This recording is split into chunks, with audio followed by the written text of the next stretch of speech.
Hi, Simon. Hi. I know of your background a little bit. It's kind of into astrophysics, and then you're studying cultural evolution. Can you just like trace me all the way to like where you are now, like what started and then what it is now? Uh, sure, Neha. I mean, uh, I get this question a lot, right? So my PhD was in astrophysics. I worked in cosmology. My old advisor, David Spergel. Um, we were at Princeton. This is years ago now, in the 2000s, early 2000s. And I wanted to be a theorist. I wanted to be a theoretical physicist, like Stephen Hawking. Sort of origins of space and time. And I came to Princeton in part because they had the best theory department in cosmology and astrophysics. So I was excited. I went, and all these great theorists at Princeton, many of them had become observers actually, and they were starting to gather data. And in fact, David Spergel worked on WMAP, one of the first satellites to do what's called the cosmic microwave background. And so it was sort of striking. You sort of show up, and all of these people that you know from their work as theorists, all of a sudden they're like doing data analysis. And what I realized at the time, and people figured out, was the era, let's say the era of theory was maybe coming to an end, and the era of data was just beginning. And so this was this really exciting time where we had all of these great, beautiful theories in physics, and people were like, well, let's like go suck it and see, like, let's see if this is actually what's happening in the world, right? Like, here's our hypothesis about space-time, like, let's see, right? So that was an exciting time, right? It was also sort of like, oh, I guess maybe what I thought I wanted to do was not quite what I wanted to do. um, while I was there, and in the next couple of years, I got my PhD. I did work on dark energy. I learned a lot. One of the things that was just hitting physics at the time was Bayesian statistics. So Bayesianism, the use of priors and posteriors, all this stuff is completely normal now. This was like this sort of like wave that hit one discipline after another, and it was like hitting cosmology in like 2001, right? So the best data analysis was all of a sudden Bayesian. I learned some of this, right? At the time was very mind warping. Now it's very normal, like we all do it. Um, I graduated from Princeton. I went to U Chicago. I had a fellowship there. Um, and I started getting interested in problems beyond physics, and for a couple of reasons. One was to a certain extent, like we were running out of problems in physics. So I don't know how many astronomers there are in the world. Like in America, I don't know, there's 10,000 astronomers. Like let's say, right? There's like 10,000 astronomers, and there's like four big problems, right? If you're working on something, like so are hundreds of other people. So you're all kind of chasing a small number of problems. And for some people, that's really exciting. It's like kind of a horse race thing. I remember, it's like, oh, you're working on this. Like, okay, well, there's like a really great, there's a really bright guy at Ohio State. He's also working on this, and he's got like 2 weeks ahead of you, right? So it was, for some people, really love that. I was like, I'm not sure about that. I got more and more interested in humanity and the human mind. And so um, partly just my earlier education. These are problems that had always been sitting in the back of my mind. Um, and also because there are so many good problems in cognitive science and the social sciences, so many good problems that the ratio is kind of reversed, right? So like in astronomy, there was like one problem for every 2,000 people. And I think in cognitive science, there's like 2,000 problems for every person. So the field was much wider. And instead of, people talk about valley crossers versus hill climbers, right? Physics is in this kind of hill climbing mode right now where Hmm. we see the peak, we're going for it, right? Uh, you know, the human science is like the swamps, like everyone's in the jungle, no one can see further than a couple feet. So it's a much more exploration, kind of high risk environment to be in. I found that really congenial. So that's like the short version. It's not that short, but that's sort of the short version of, why somebody who trained in this like super exact science would end up somewhere in a much stranger space, a much fuzzier space. There's an old joke. I want to say it's John Dillinger, one of the great bank robbers of the 20th century in America. So like John Dillinger, right? He robs banks, right? And they catch him, right? This journalist says, Dillinger, I don't know if it's John Deere, it's like Dillinger, why do you rob banks? And he says, well, that's where the money is. And it's the same thing, right? It's like why go into cognitive science? Why go into social science? Because that's what problems are, right? Yeah. Uh, so many out there. Speaking of, your previous background of astrophysics, Mhm. and there has been a switch and change. I recently spoke to Donald Hoffman, where he was talking about like the time space problem is going beyond what it is right now, and there's so much more to understanding physics and the foundations of what our Yeah. reality is. So, is there a possibility that maybe you might switch gears again? uh, so, when I was at U Chicago years ago now, right? When I was at U Chicago, I was a postdoc at a postdoctoral fellowship there. And like the hot young assistant professor was super cool was a guy called Sean Carroll. And Sean, I think both Sean and I were like, I don't know, man. I don't know about this. Like, we got to do something different. We want to do something big and different. I had this kind of empirical side, and I wanted to go out and like explore things, and like kind of like undiscovered countries. Sean, and I remember watching this at the time. Sean was getting really into foundations of quantum mechanics, thinking about the many worlds problem. At the time, I was like, "This is just don't do this, right? Like these are I because in the '90s we had no good philosophy of quantum mechanics. Like we had, I mean, it was just very crappy to be honest. Um, but Sean really realized, I think, much earlier than many people, that the questions in the interpretation of quantum mechanics were actually really big, really important. And I'm a converted many worlds are now. And that mental shift for me, I read David Wallace's book. I mean, Sean kind of got us into it, but then reading David Wallace's book on, he's a philosopher of physics, actually next door at the University of Pittsburgh, uh, really kind of drove home to me. Actually, yeah, some of these philosophical problems that we would have dismissed in the '90s, early 2000s as philosophical, like, okay, fine, if you really want to do that. If you're not smart enough to do mathematics, you can do that. Those problems are actually now really seen to be at the heart of doing great foundational physics. So there actually is really exciting physics going on. A lot of it is happening at this with people, I think, understanding quantum theory way better than we did in the '90s. And it isn't just that it's not that they're smarter now. I mean, they're very bright people in the '90s. They were just working on different problems. In the '90s, that was a very geometric string theory kind of stuff. We didn't think too much about entanglement, right? Um, I think it was Eric Verlinde or Herman, I can't remember, one of the twins, started talking about gravity as a thermodynamic account, basically a kind of ways to think about fields that began to sort of sound a little bit like decoherent stuff in many worlds theory. I'm going on a little bit. I guess what I'm saying here is that there is really exciting physics happening.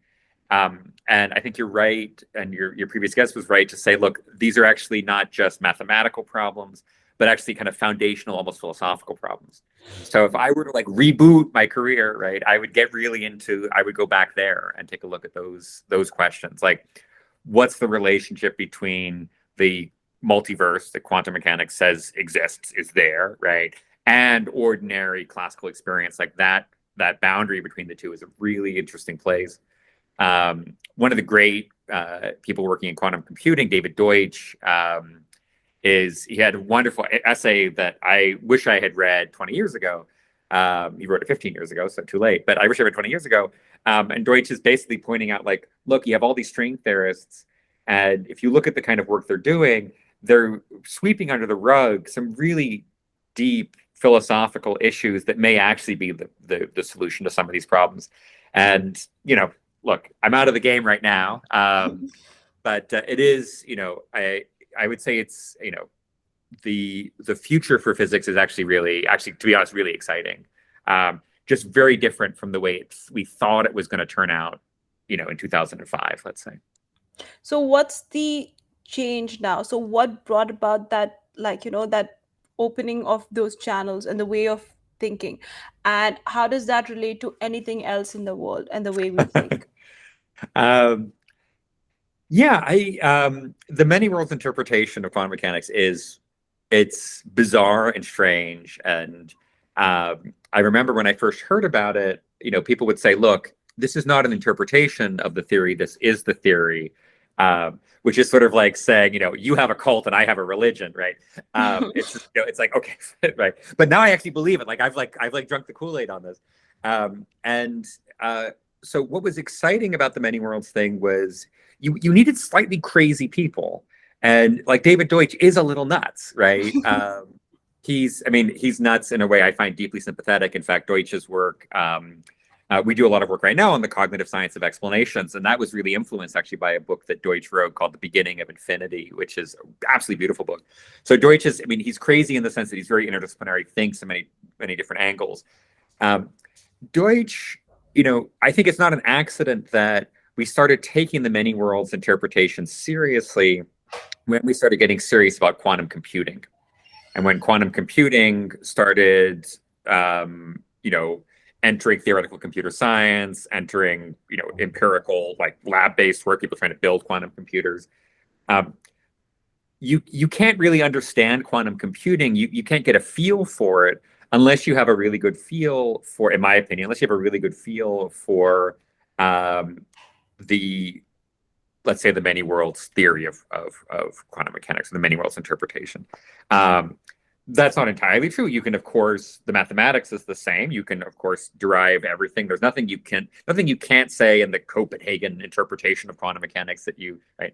But I think it's no accident that you take people who are great communicators about quantum computing. So David Deutsch, but also Scott Aronson, Sean Carroll, who are really great communicators about what the most exciting fields are right now in physics. They're also people who are pretty strong adherence to the many worlds account.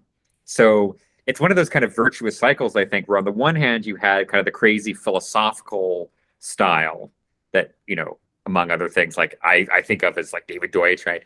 But then just this really practical engineering challenge. And the many worlds theory, I think, helps you think clearly about the engineering challenges, at least the thought experiments. So there's kind of a kind of feedback here where our philosophy got better, made our engineering better, forced us to make our philosophy better. So this kind of, that cycle is, I think, quite a lovely one. Like I said, it's been around forever, right? The papers that I was reading to make sense of it, written in the 80s, Zurich, right? These are papers written in the 80s, 90s, but they didn't really become things that everybody started reading and thinking about, at least in my experience as a graduate student, until, many years later. So you see this in science a lot, actually, right? We think sometimes about, okay, like, how does science work? Is it, is science like people sitting in an ivory tower, like Isaac Newton, looking up at the sky and pondering the infinite? Or is it, the Industrial Revolution and, guys in a factory trying to make the steam engine go? And the answer is both, right? And it's this actually, the better we get at theory, the better our experiments get. And then even better, our experiments get better. And then we suddenly realize there's all these gaps in the theory that we need to fill in. And so this there's a word for this. This is the lambda knowledge, omega knowledge cycle, it's called, right? That's a virtuous cycle that shows up in a healthy field. And I think this is, like, right now, quantum computing, quantum theory, and physics. This is a really healthy moment for the pair of them. Do you think that the future of science is walking towards that direction, or like future of any form of thinking? I think, we are, Nietzsche, the philosopher Nietzsche says humans are hybrids of plants and ghosts, which is kind of a beautiful phrase. We are, it's like really hard to make sense of us as human beings, right? We have this capacity for abstract thought that seems totally disconnected from any evolutionary imperative, right? Like, why are we good at category theory? Like, take any sort of really abstract chunk of mathematics, general relativity, like, why are we good at that? That's mysterious. And then that sort of capacity, that, let's say, kind of abstract, theoretical, spiritual capacity, interacts with the fact that we are these biological creatures, right? We are driven to, I don't know, make money and show off, and we want to move faster and eat more, right? And get high, whatever the hell it is, right? So we have this sort of biological drives, and then we have these kind of spiritual, like, intellectual drives. And maybe the magic of the last, post-enlightenment, right? The last couple hundred years, is that we've actually kind of figured out a way to square these two, right? You look 2,000 years ago, and let's say 3,000 years, you look at the ancient Greeks, right? And they had this real split, right? You were a philosopher. I meant you were an elite aristocrat. You didn't build things. You played music. You drank some wine. You had really high level conversations about the nature of reality. Or you were like a craftsman and you like hammered. You made sculptures. You hammered bronze, and you were kind of dirt, right? You were one soul was the golden soul. The other was the bronze soul. Um, but and then that's a distinction that's sitting in actually many cultures, in the ancient Greek culture, also in in a lot of the old Indian caste system stories, right? Then at some point we say, well, actually, we'll forget that for a moment. Let's sort of change how we look at this. And this is, at least in Western European history, this happens like 1600s. And we start to say, actually, look, it's kind of okay to make money, right? And if you can build a faster steam engine, like, you should feel cool about that and get prizes and get status and swan around, right? And we created this notion of the engineer. We'd had it sitting in the Renaissance, right? But it was really the Europeans, at least within Europe, sorry, it's in like maybe 1600s, that they started to say, okay, science is science, it's abstract, but we also have engineering, and these two groups should talk to each other.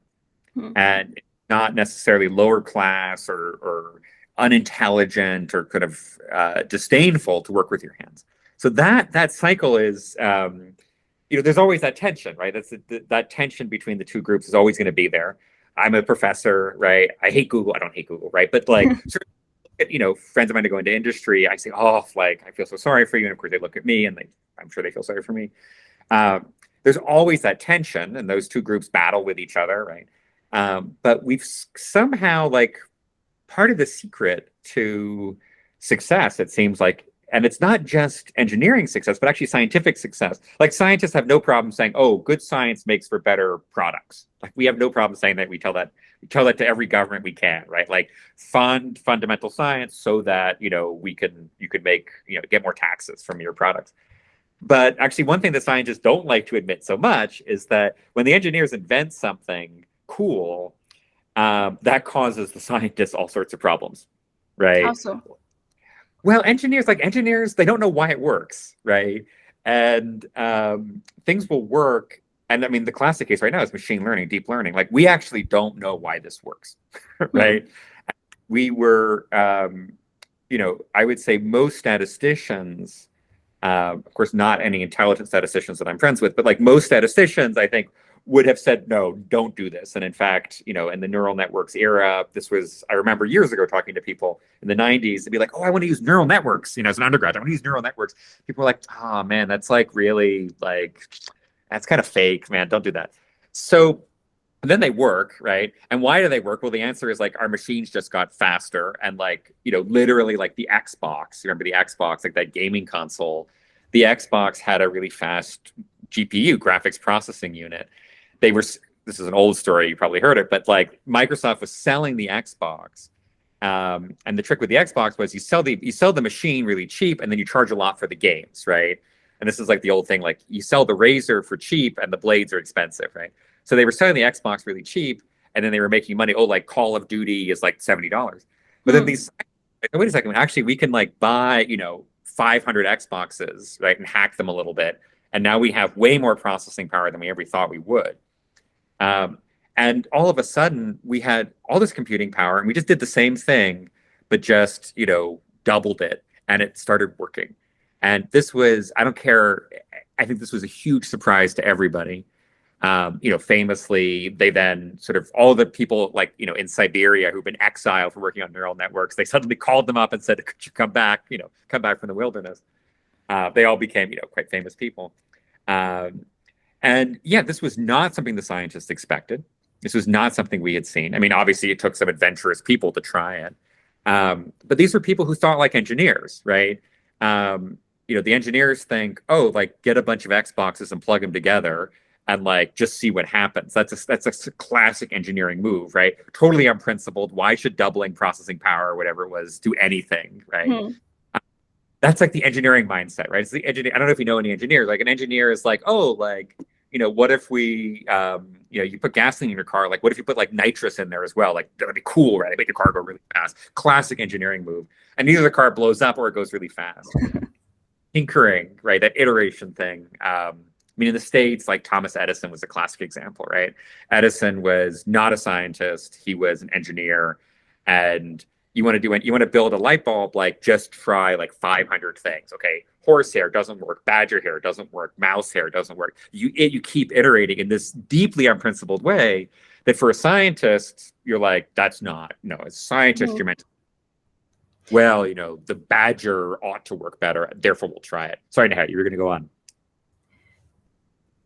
So, what I was my question then Hmm. is there a common theme of like a big fu to the current system that has to be like ingrained in an engineer or someone who's trying to like make a revolution of like in the sciences?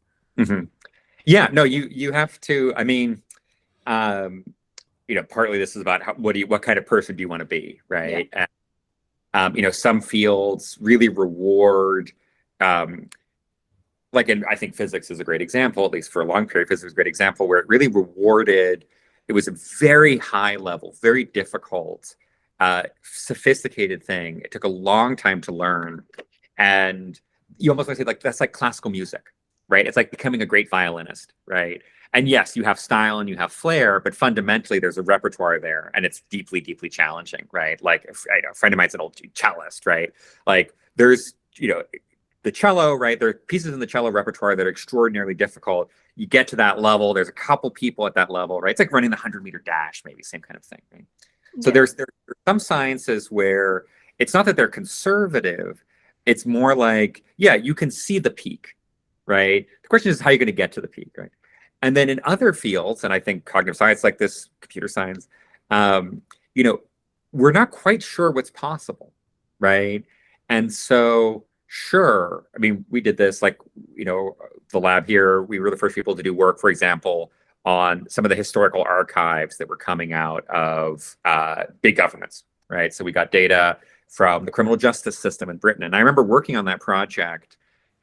We got like 5 grand from a donor to help fund. And this was the idea was like we're going to do like natural language processing, and we're going to look at I remember we was doing this, and I was actually taken aside by excuse me, some of the trustees at the place I was working, and they were like, "Why are you destroying your career? Like, why are you ruining? Like you're promising young scientist. What are you doing? Right? This is not a good idea, right?" Hmm. And like what you should do is like I know a guy at Stanford, go work in his lab. And I was like, I want to do that, right? So we did this. We did this paper. We actually had to do a couple papers on it because there's a lot of subtleties to it. And of course it was huge. Like we got lucky, right? It turned out like this actually was a great idea. Nobody was really doing it. Now everyone's doing it. 10, 15 years on, a lot of people are doing it. But that was definitely a case where it was, yeah, like a sort of big FU to the establishment. I had a lot of supportive people. You need people to support you, meaning people to, because you get down, right? Yeah. But I think you do, if you want to do something really big, and you should try and do this once in a while, right? You're going to find yourself doing things that other people think are stupid, sort of for the obvious reason that if they didn't think it was stupid, they would do it, and then it would be part of normal science. So there is that kind of risk taking. Um, uh, you know, I don't know. It's for many people. I mean, as an academic, you often think of your career as sort of a portfolio, right? Um, you're investing your time, you're investing your energy, and yeah, you don't want to have your portfolio 100% full of long, big, big chances, right? Hmm. But you also got to realize that like your big successes are going to be from those long bets. You also are doing normal stuff as well, and normal stuff is important because means you're part of a community of other people, right? If you're saying "fu" to the system, you're probably also saying "fu" to like a lot of people simultaneously. So you're mostly on your own. Like we were on our own, except for our collaboration with that early work in quantitative history. But so that's you don't want to be on the fringe 7 days a week, right? It helps say, okay, to also be participating in that kind of larger collective movement. So I think there's a back and forth on this one. So how does one find the balance? How does one understand that this might just like finish my career? Right. I mean, there's there's stages in one's career, and as you get older, you start shifting your balances, right?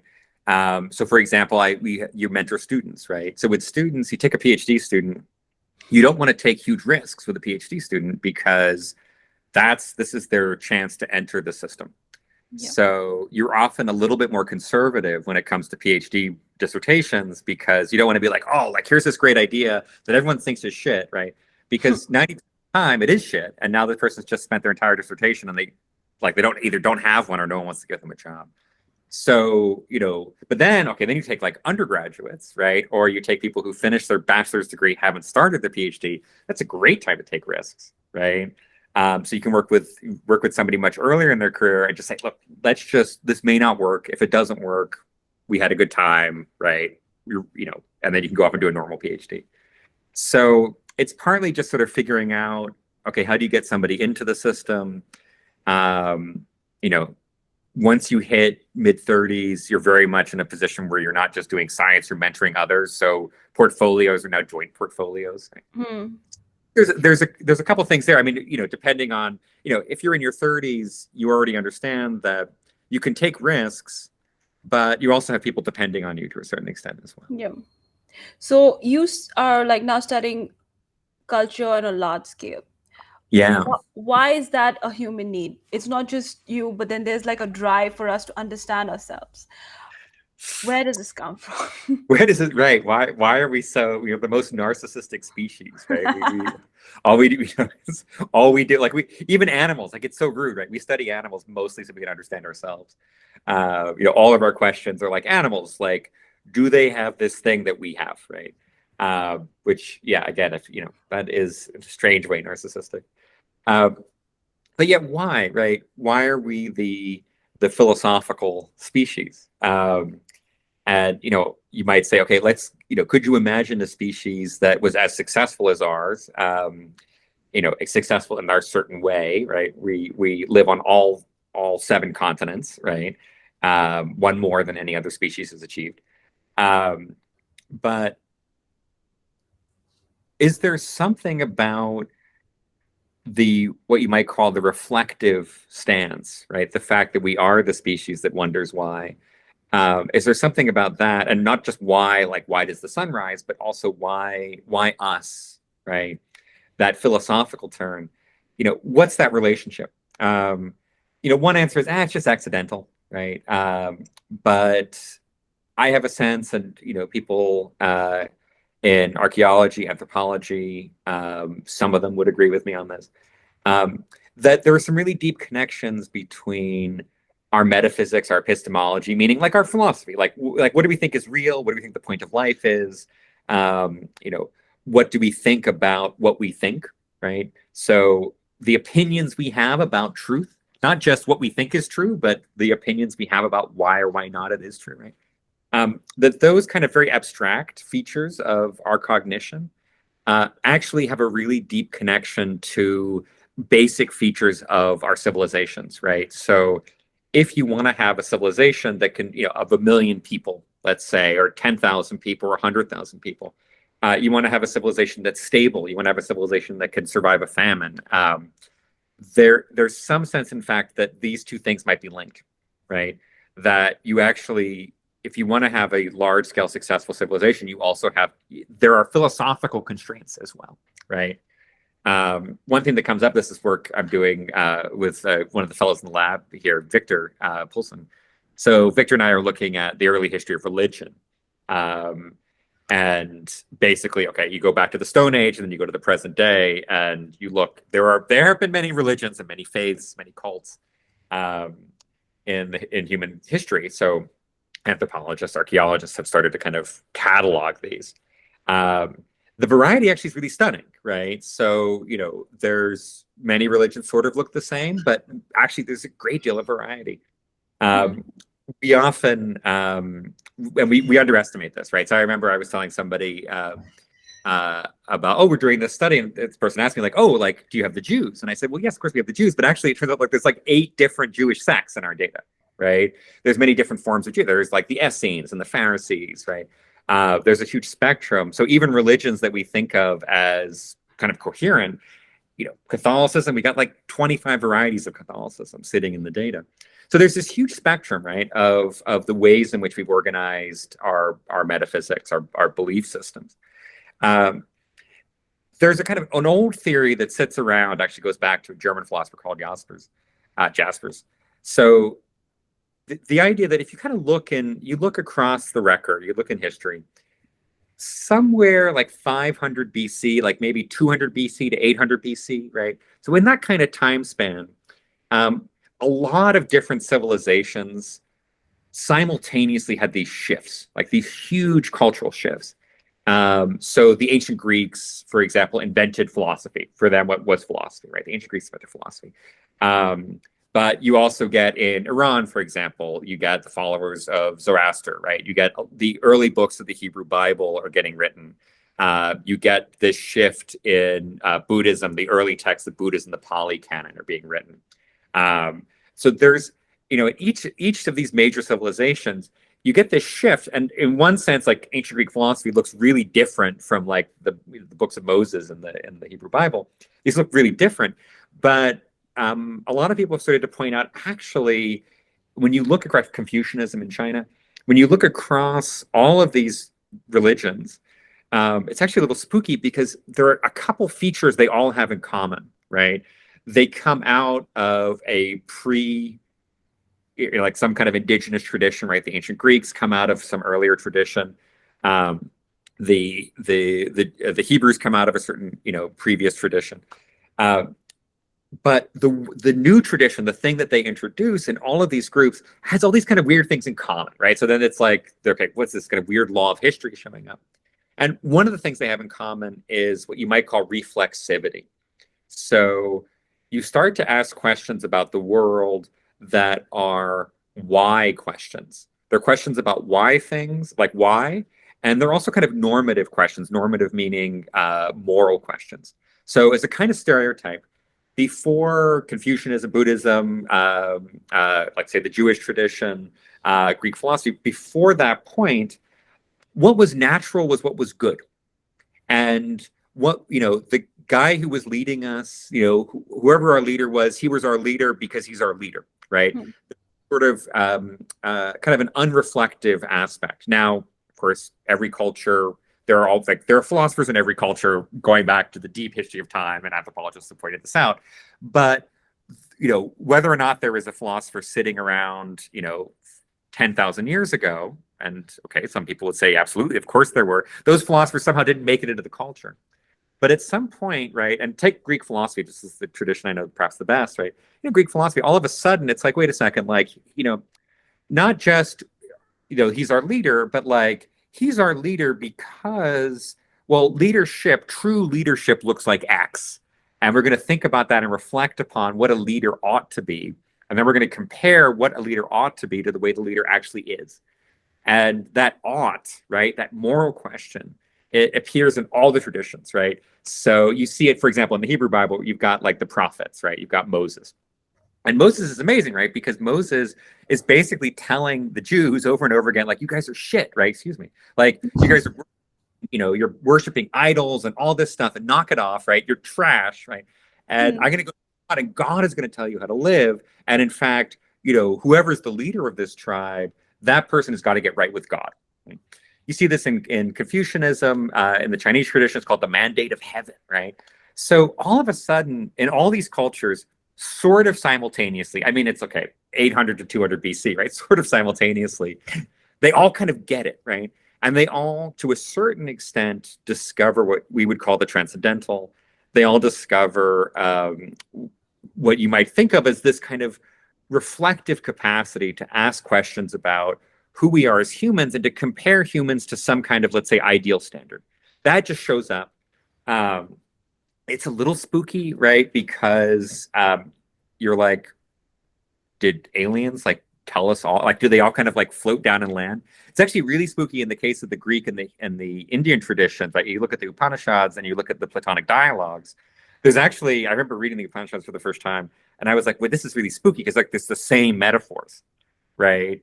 the same metaphors that you see in Greek philosophy are there, like the charioteer. And I was like, well, this is like who, and these metaphors, of course, being metaphors that are these philosophically reflective things. They're metaphors that encourage you to ask not just what do I want, but what ought I to want, right? What is it right to want? Why are things the way they are? Turns out in the Indian Greek case, actually, yes, there was contact, right? So there was contact with the Persians, which is kind of beautiful.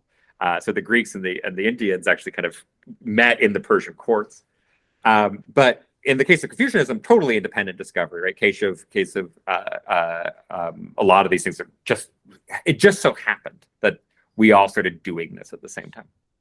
So, what is the catalyst though? Like, I know you said that there's Yeah. similarities, Mm-hmm. but then what brought upon us asking those why questions?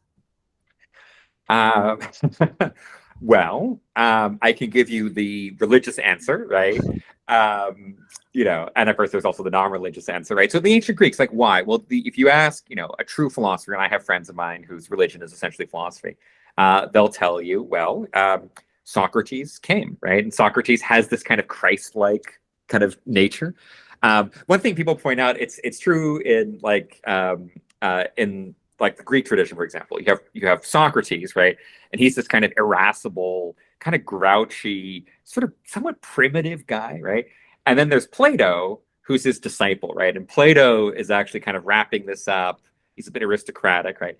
But you actually get this in the Confucian tradition too. So there's Confucius, but there's also Mencius, right? So Mencius is like this sort of younger guy who actually, like, Confucius is a bit mysterious, right? So you ask a disciple of Greek philosophy, and they'll be like, well, it wasn't until Socrates awoke man, right? And it's like, well, what is Socrates like? Where did Socrates come up with this idea? And it's like, oh, he has mystical communication with the spirits, right? So within all these traditions, they'll tell you, right, like a great man or a great woman, but usually a man, shows up and tells us, right? So there's this prophetic, connection with God where they.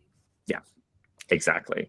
Okay. Which is weird, right? I mean, like ancient Greek, in one sense, it's a secular tradition, but like Socrates tells people, like, oh no, I have this female spirit that hides within me. It's my daemon, and she, I ascend this ladder into.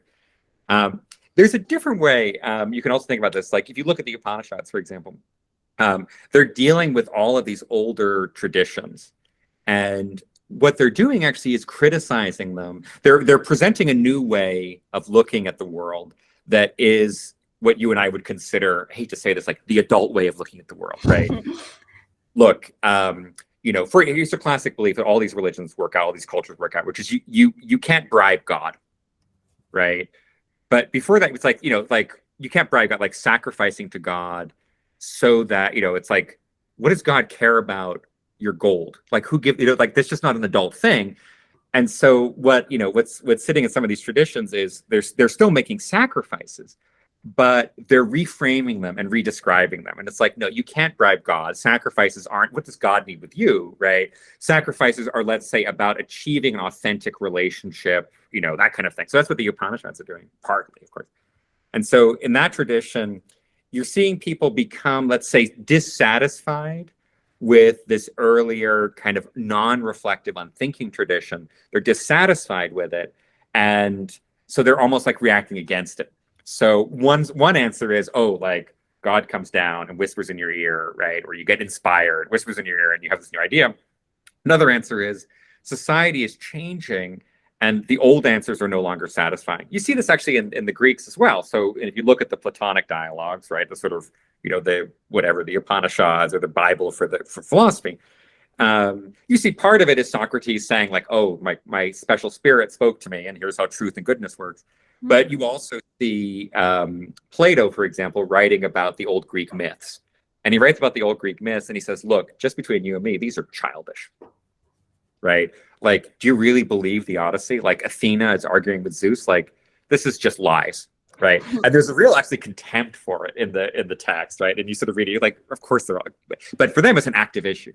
You see this in the Upanishads, like, people who make sacrifices in this stupid bullshit way, that's like this unthinking way. They don't understand that actually the sparks from the fire are actually sparks that are, Brahman or Atman, right? There are these deeper reflections of being itself, right? So one answer is they get whispers, The other answer is society is, let's say society is growing. Let's say the kind of social context that they're in is becoming more sophisticated. So the second answer is, why did we start doing this? Our societies got complicated enough that those old stories just started to break. Hmm. You could no longer run, if you wanted to run a society, you had to actually grow up, right? Intellectually, morally, right? Mandate of heaven in the Confucian case is a great example, right? The mandate of heaven basically is what allows you to say, no, this is actually a really bad leader, right? And you may need to say somebody's a really bad leader and depose them, even if they are militarily powerful. So there are ways in which, and this is Victor's like really into this right now, is this idea of what we call big gods, right? And big God, maybe singular. These are ways that enable societies to make the transition beyond the family structure, beyond the village structure, into, an area, into a nation, into a global structure. Do you feel like maybe now there is a possibility that that will happen again? Because again, the old norms, the traditions that we believe are now seeming to be outdated, and there's a cultural revolution per se. I mean, it's a really good question. I mean, some people would say the this revolution that happened, 500 BC, that revolution is still ongoing, right? What was happening, you look at, Europe in 1250, right? Europe in 1250, it's mostly paganism, right? Meaning this kind of pre-axial, kind of basically ancestor worship, traditional behaviors, even if technically these are Christian countries. You think of, let's say, the Protestant Reformation as the next stage in bringing, let's call it, reflective philosophical thought further out into the population, right? So you look at Catholicism, you look at the Catholic tradition, great philosophers, but rather elite, rather confined.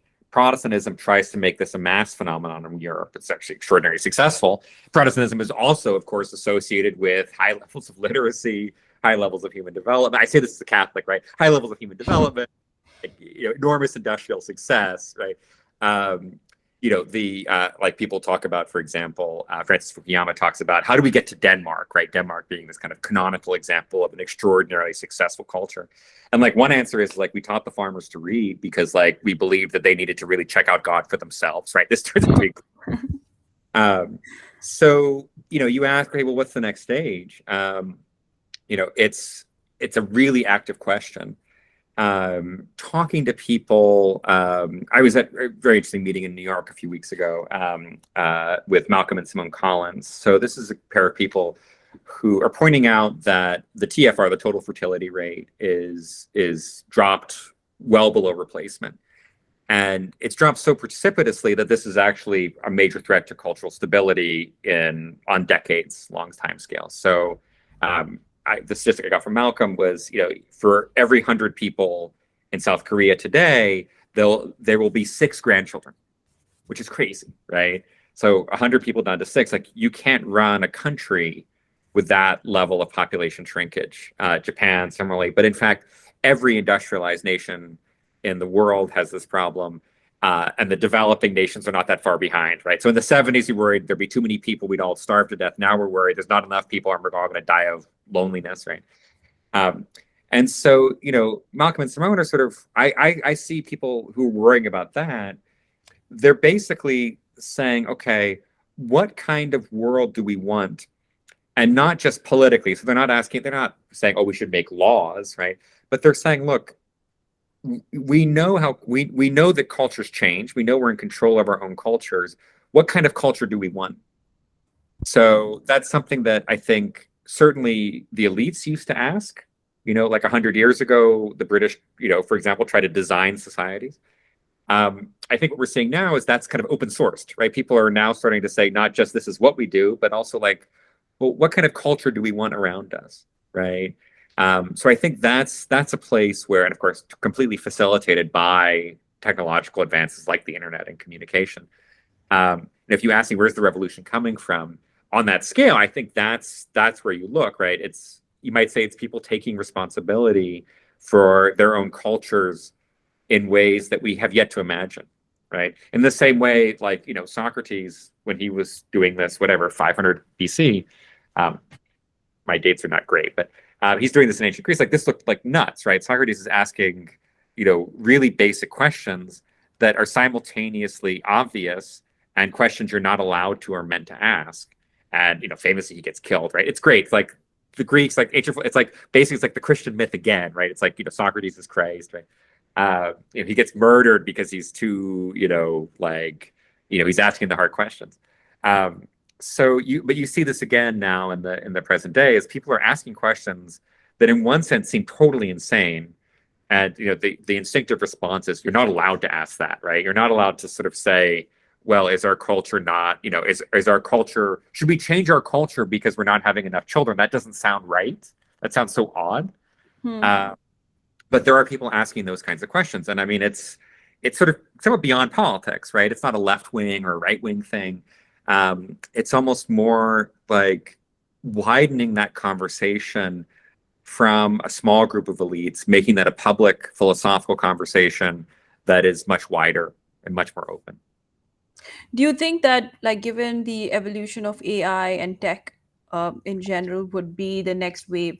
Because as like the population declines, there was, like, back in the day Mm-hmm. when the industrial revolution was there, and then people had Right. jobs, and people were able to, like, fend for themselves, make a livelihood. And now things have changed a little bit, like, basic incomes Mm-hmm. and has increased, and now technology is taking over, and soon Right. enough jobs will be taken over by, like, menial jobs will be taken over by machines, and then we would not require a bigger population as we did back then. Right. I mean, it's this word require that's so funny, right? It's like who requires it, right? And yes, from the point of view of a king, right, or the point of view of an elite, right? Let's say I'm an elite in 1500, like I require 1,000 people, right? If I'm an elite today, how many people do I require? I don't know, probably less than 1,000, right? So if you look at it purely as a god, right, you say, well, okay. But another way to say it is, well, look, like, it's not that people are needed or not needed. It's, well, like, I don't know, we want people, right? Like we built this 100%. world, you know what I mean? It's like we build CMU, right? This is a great university, right? We build CMU, right? And we do it because there's people who will come after us, right? Um, you know, I would love there to be, 6,000 new scientists in the world. I don't know if they're needed or not, right? Like if they're not needed, fine. Like they can go do, like, I don't know, quantum field theory, right? So I think there's a good question there. Um, Marx, I'm not a lefty, right? I'm not a Marxist, but Marx, in many ways, Jaron Lanier, great early computer scientist, worked on virtual reality. Jaron Lanier pointed this out. Karl Marx was basically our first futurist, right? We think of him as like this revolutionary, 1848, but really Marx was trying to project forward the Industrial Revolution. And I mean, the question you're asking is the same question that Marx tried to answer, right? It's like, okay, here we are. There's this exponential curve. It's going exponential. You know, any projection is going to underestimate the future. So, what's that endpoint? Where is this all going? Marx's answer was, in the future, it's like we'll fish in the morning and read poetry in the evening. He had a kind of very actually sort of fundamentally kind of bourgeois, like aristocratic attitude, right? Once this is all over, right, what's it going to look like? And his answer actually was very, very close to not to bring up the Danes again, but the early 19th century Danish aristocrats. Like you wake up in the morning, you have breakfast, your guy, right? You have breakfast, you go out shooting, right? Go hunt some animals like in the forest, right? Yeah, you come back for a late lunch, you have a glass of schnapps, like you talk about the old days, right? So, one answer is, and I think this is secretly what's sitting in the universal basic income story, right? Is, we'll just pay people and, computers will deliver our food and all this, and we'll just sit around and philosophize, right? Play video games, whatever it is. I I don't think that's possible. And it's partly, like, I mean, AI can do a lot, right? I'm really glad. Like, I have to get on a plane soon, and people say this, like, if you're on a plane and it lands and it's a really smooth landing, it's the AI, right? Like, the autopilot's way better than any human pilot could be. If it's bumpy, the pilot had to take control for some reason. So, I mean, look, there are many things that are going to get better. We're probably not going to have self-driving cars, but accidents, we're going to have partially self-driving cars, and fewer people are going to die. These are beautiful things. But the idea of eliminating work, to me, does not seem plausible. The idea No, of what I'm going at is not the fact that we won't be working, but then our Mhm, challenges would be completely different. So mhm, now, right now, it's survival, it's being able to, like, put bread on the table, something like that. right. But then soon enough, our challenges and our modalities would change into like solving the bigger problems and understanding Yeah. ourselves a little bit more. The how questions become deeper. Would that be a possibility? I think we've already reached. I mean, we're in the U.S. right now. Our problems are not food problems, right? We are not a calorie limited like society in any way. We're not calorie limited even at the low end, Hmm. right? Uh, what we have here we have crises in the U.S. We have big social level crises, but these are crises of I won't say they're philosophical crises, but these are crises of meaning and crises of mattering. Um, if we are not in a situation where we are under resourced. We're in a situation where we're in some way under organized. Most of the social justice movements that have been in the U.S. right now, to a certain extent, they're about material reality, but to a great extent, they're about feelings and emotions. And I say that in a way that's not meant to be dismissive, right? These movements are not just about we want police officers to stop shooting black people. That's actually extraordinarily rare occurrence. These are things about we want to be treated and respected as equals. And Hmm. those are political urges, not material urges. So that's the battle in the States, right? The feeling is that I mean, certain things still remain. So in the U.S., like probably our biggest resource constraint is medical care, right? We have a very messed up medical system here. Um, but to a large extent, we're already wrestling with many of these problems. So let's take what I would call the mattering problem. So mattering is this is actually a wonderful goes back to a wonderful book by a woman called Rebecca Goldstein, who's a philosopher and a writer. She wrote a novel, and that in this novel, there's this graduate student in the novel, and she's beautiful, she's smart, she's actually at Princeton. She's like everything is going great for her, and she's miserable, right? And her editor, she told the story. Her editor was like, "Look, Rebecca, like this is a great character, but she's beautiful, she's smart, like everything's going great for her. Like, why is she miserable, right? Like, you gotta, like, we can't publish this novel until you can solve this problem, right? Because it's not believable." So she's thought about this a long time, and she realized, well, look, the problem is that she doesn't matter. She doesn't matter to other people, and so what happens, for example, when somebody loses a job, right? There's a resource problem, certainly, right? They become poorer. But perhaps even worse than that for many people is the fact that they don't matter now, or they feel like they don't matter. And that's, the kind of rude way to say is they don't have social status, but I think it's actually deeper than that, and it's a more authentic thing, which is like, look, I get up in the morning. Do I want to go to work every day? Like, no, right? Hmm. Uh, like, do I want to lecture, on basis rules sometimes? No, I don't, right? But I have to because it matters to people. It matters that I show up. And so being enmeshed in those cycles of mattering is, I think, an essential thing. The AI is not going to solve that problem, right? So we can make food cheaper. We can solve our medical care problems. We can make things safer. We can squeeze out the last remnants of violence in our societies, and these are getting smaller and smaller every day. And like AI can do that, but that's at the margin of this bigger problem that's sort of looming, right? I see this in part. We've done work on young men in the U.S., actually in Anglo-American society, looking at some of the kind of conspiracy theories and cults they join. And these are men who are, to a large extent, they're not resource limited people, right? Um, but they're going down, they're ending up in some really bad places, violent places, suicidal places, because in fact they don't matter, I would say, right? They're not enmeshed in functional societies.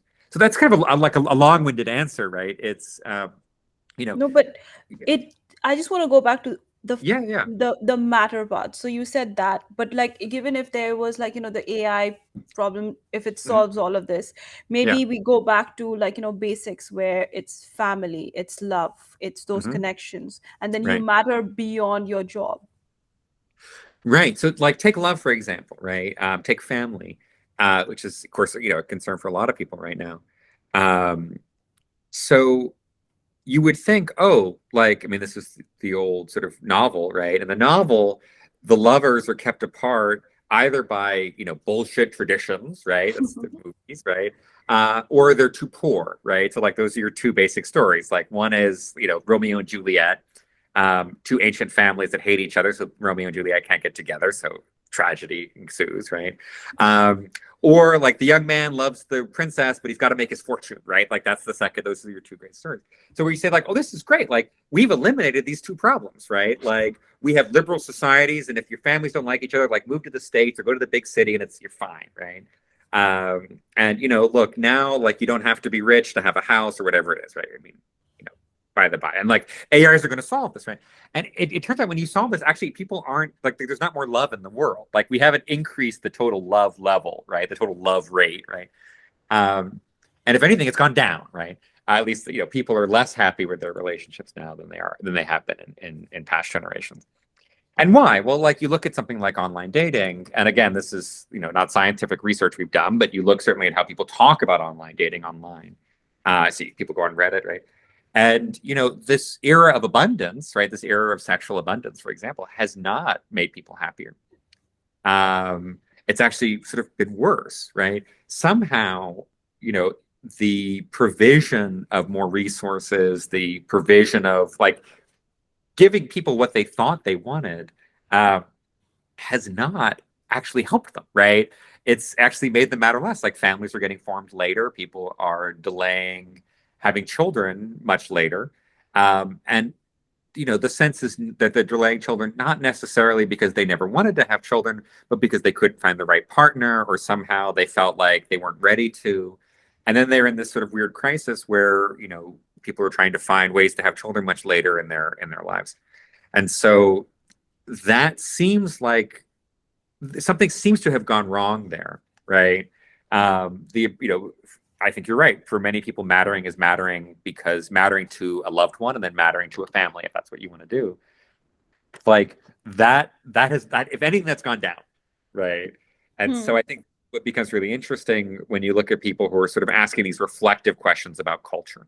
And we've been doing this, the 60s and in Western Europe, the 60s were about like, screw the state, like we don't want to be like working in a company. We want to like, branch out and become beatniks and hippies and this kind of thing. So that kind of reflective criticism, destruction of culture has been sitting there.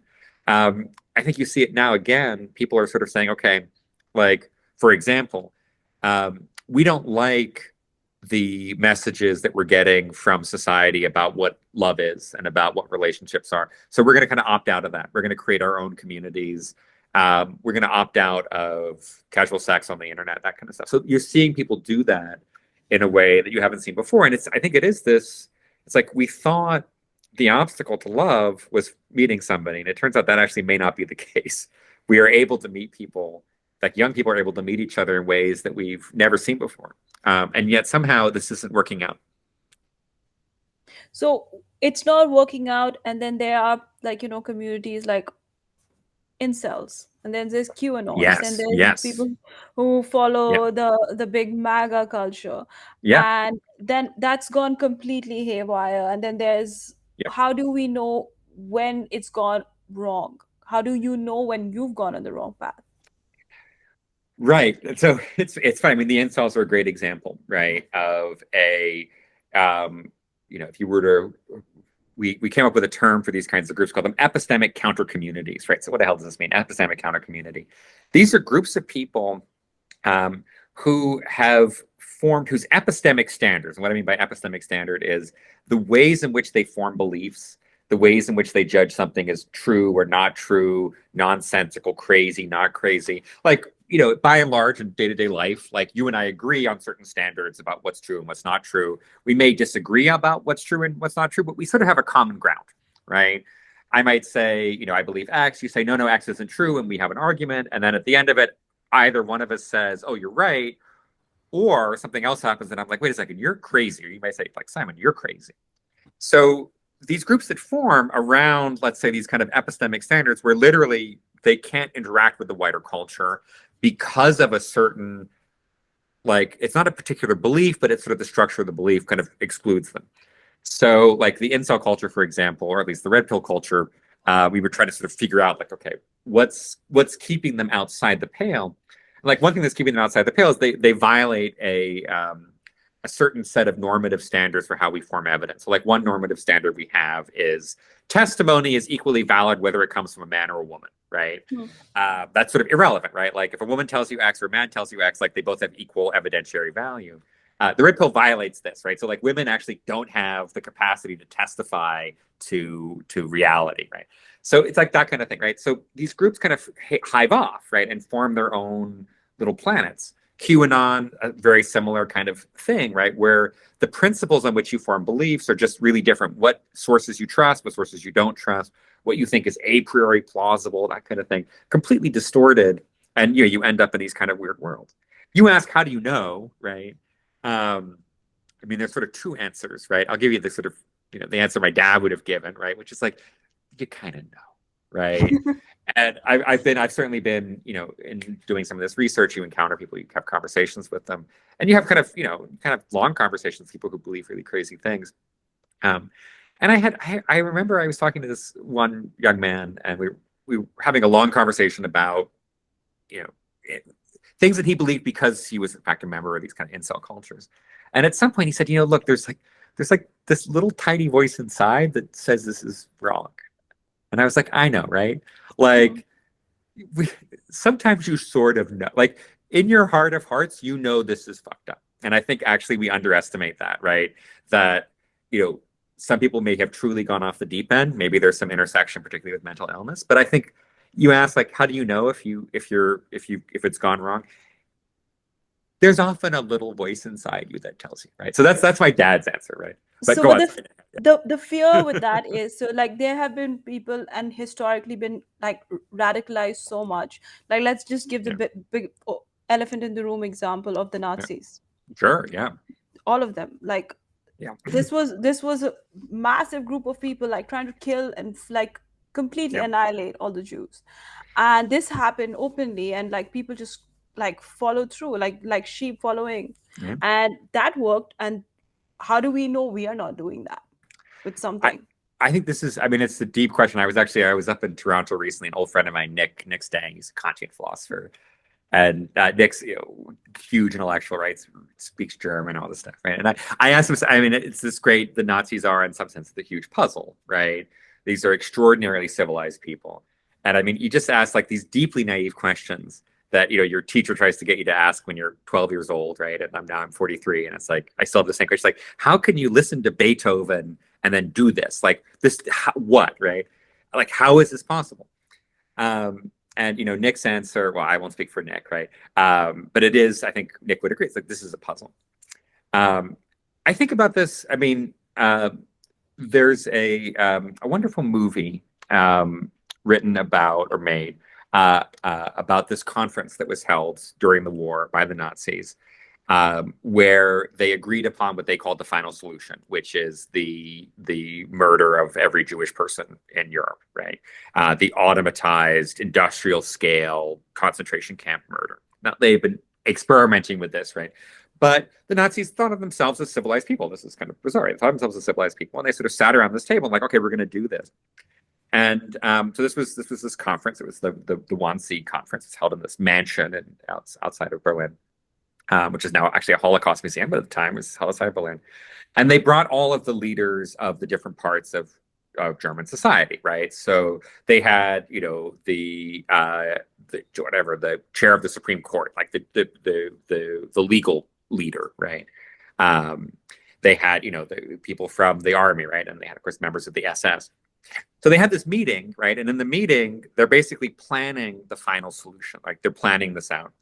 And we know actually what happened in the meeting because, crazily enough, somebody kept a transcript. So at the end of the meeting, we have transcripts. We're going to give you copies. Destroy these copies. One person didn't destroy the copy. In the 70s, it was found. So we actually have this transcript of all these elites. You know, these are all people with PhDs, and I mean, these are extraordinarily successful people in life, right? And how do these people plan a mass murder? And it's an absolutely chilling film to watch. I almost say people should watch it. It's called Conspiracy. So they made a lovely film of it called Conspiracy. And it's great British actors. It's only made for TV, but great. Like Colin Firth is in it, right? I mean, really great British actors. And the problem is it's deeply plausible, right? And you can see people around that table, and like some of them are like, well, look, I went along with a lot of this, right? Look, I understand we have to purge the Jewish menace, but like you can't possibly mean like you're gonna just kill them, right? There's all these all these legal problems, and the SS guy is like, there's no problems, and if you think there's a problem, we're going to shoot you, right? But you can sort of see you see these people sitting around the table, and with hindsight, you want to say like, what do you think was going to happen here? Like, where did you think this was going? Like, you see people pushing back on the horror, the extremity of the mass murder they're planning, and they're sort of shocked about this. And then at the same time, you're watching and you're like, well, what do you think? You're a Nazi. Like, didn't you see this? So it's a wonderful film. I feel like it should be shown to like every college undergraduate, right? Be like, look, like, don't find yourself in this room, right? Yeah. You know, you come out of that film with this deep sense of what moral compromises do in the long term, right? Because everyone in that room has been morally compromised. Some people are deeply evil, right? The leader of the SS, deeply evil, but some of them just morally compromised. And then it's like, what do you think? Like, you're in it, dude. Like, you're in, in for a penny, as we say, in for a penny and for a pound. So, the Nazis, I think, there's the question of what happens to the people. Amazing book that came out in the 90s called Hitler's Willing Executioners, the extent to which ordinary people went along with this. I have not studied that question, but one thing that's just familiar to me is watching people make decisions around a seminar table. That movie is a wonderful example of, before you compromise with evil, like, watch this movie, right? Before you do a little evil, that I think it was funny. I'm sorry to go on about it, but it's something that really did strike me over the years, in part because, of course, you see these temptations now, right? Like Vladimir Putin was looking pretty great for a lot of people, right? We sort of knew he was a murderous autocrat who slaughtered people, right? But for many intellectuals, this is a little bit sexy, right? It's like, yeah, Putin, he's fine, let's not be a fuss pot about this, right? Like, oh, the Americans are just as bad. So we had, you saw a lot of quite intelligent people lining up behind Vladimir Putin, intellectuals in the West, because, and actually to go back to an earlier point, right, got to be a little crazy, right? Like, you want to be a great scientist? Okay, fine, buy 100 Xboxes, wire them together, you might do something genius. A lot of intellectuals sort of seem the same way. It's like, want to do something crazy? Okay, what if like Vladimir Putin's not evil, right? Okay, so let's play this one out. So you had many people did this. And okay, well, now look at this, right? I mean, we have the Russian invasion of Ukraine is, this is like the Geneva Convention is gone, right? I mean, they're torturing, slaughtering people. I mean, it's really, this is 19th century level warfare, right? We thought this was never going to happen again. And you sort of want to say, like, just as in that movie Conspiracy, you want to look at some of these people who kind of signed on to, very, counterintuitive intellectual take on that. It'd be like, really? Like, where do you think this was going? Right. Same thing with, Xi Jinping in China, right? Anybody who came out of China to the West who in any way, had any sympathy with liberalism was like, this is really bad. You talk to people from Taiwan, right? This is really bad. Like PRC is, like the Communist Party here is this is terrifying. Um, and yet there are many people who are sitting around saying, well, look, China runs a really efficient society. And yes, okay, they may be running a ethnic cleansing in the Northwest, but like, who amongst us has not done that, right? So again, there's, I think the temptation for intellectuals is partly because our goal is always to come up with the crazy new idea, which means doing something strange. Partly because, we find ourselves, I think many intellectuals find themselves a little bit disempowered, right? They want to have sexy ideas and they want to make a splash. That, they're willing to entertain, things that are somewhat beyond the pale. And I think people know when they're doing that. I think history is giving us like a really fast forward lesson in not doing that, right? Turns out like Trump was really bad, right?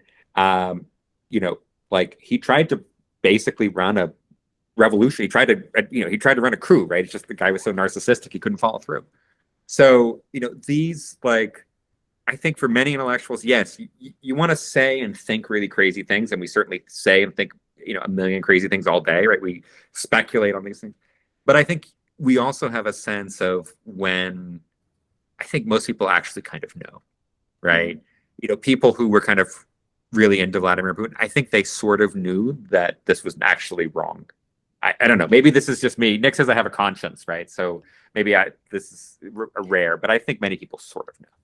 And then sometimes when you're on that train and it's moving so fast, there's no way of getting off it. It just could be that.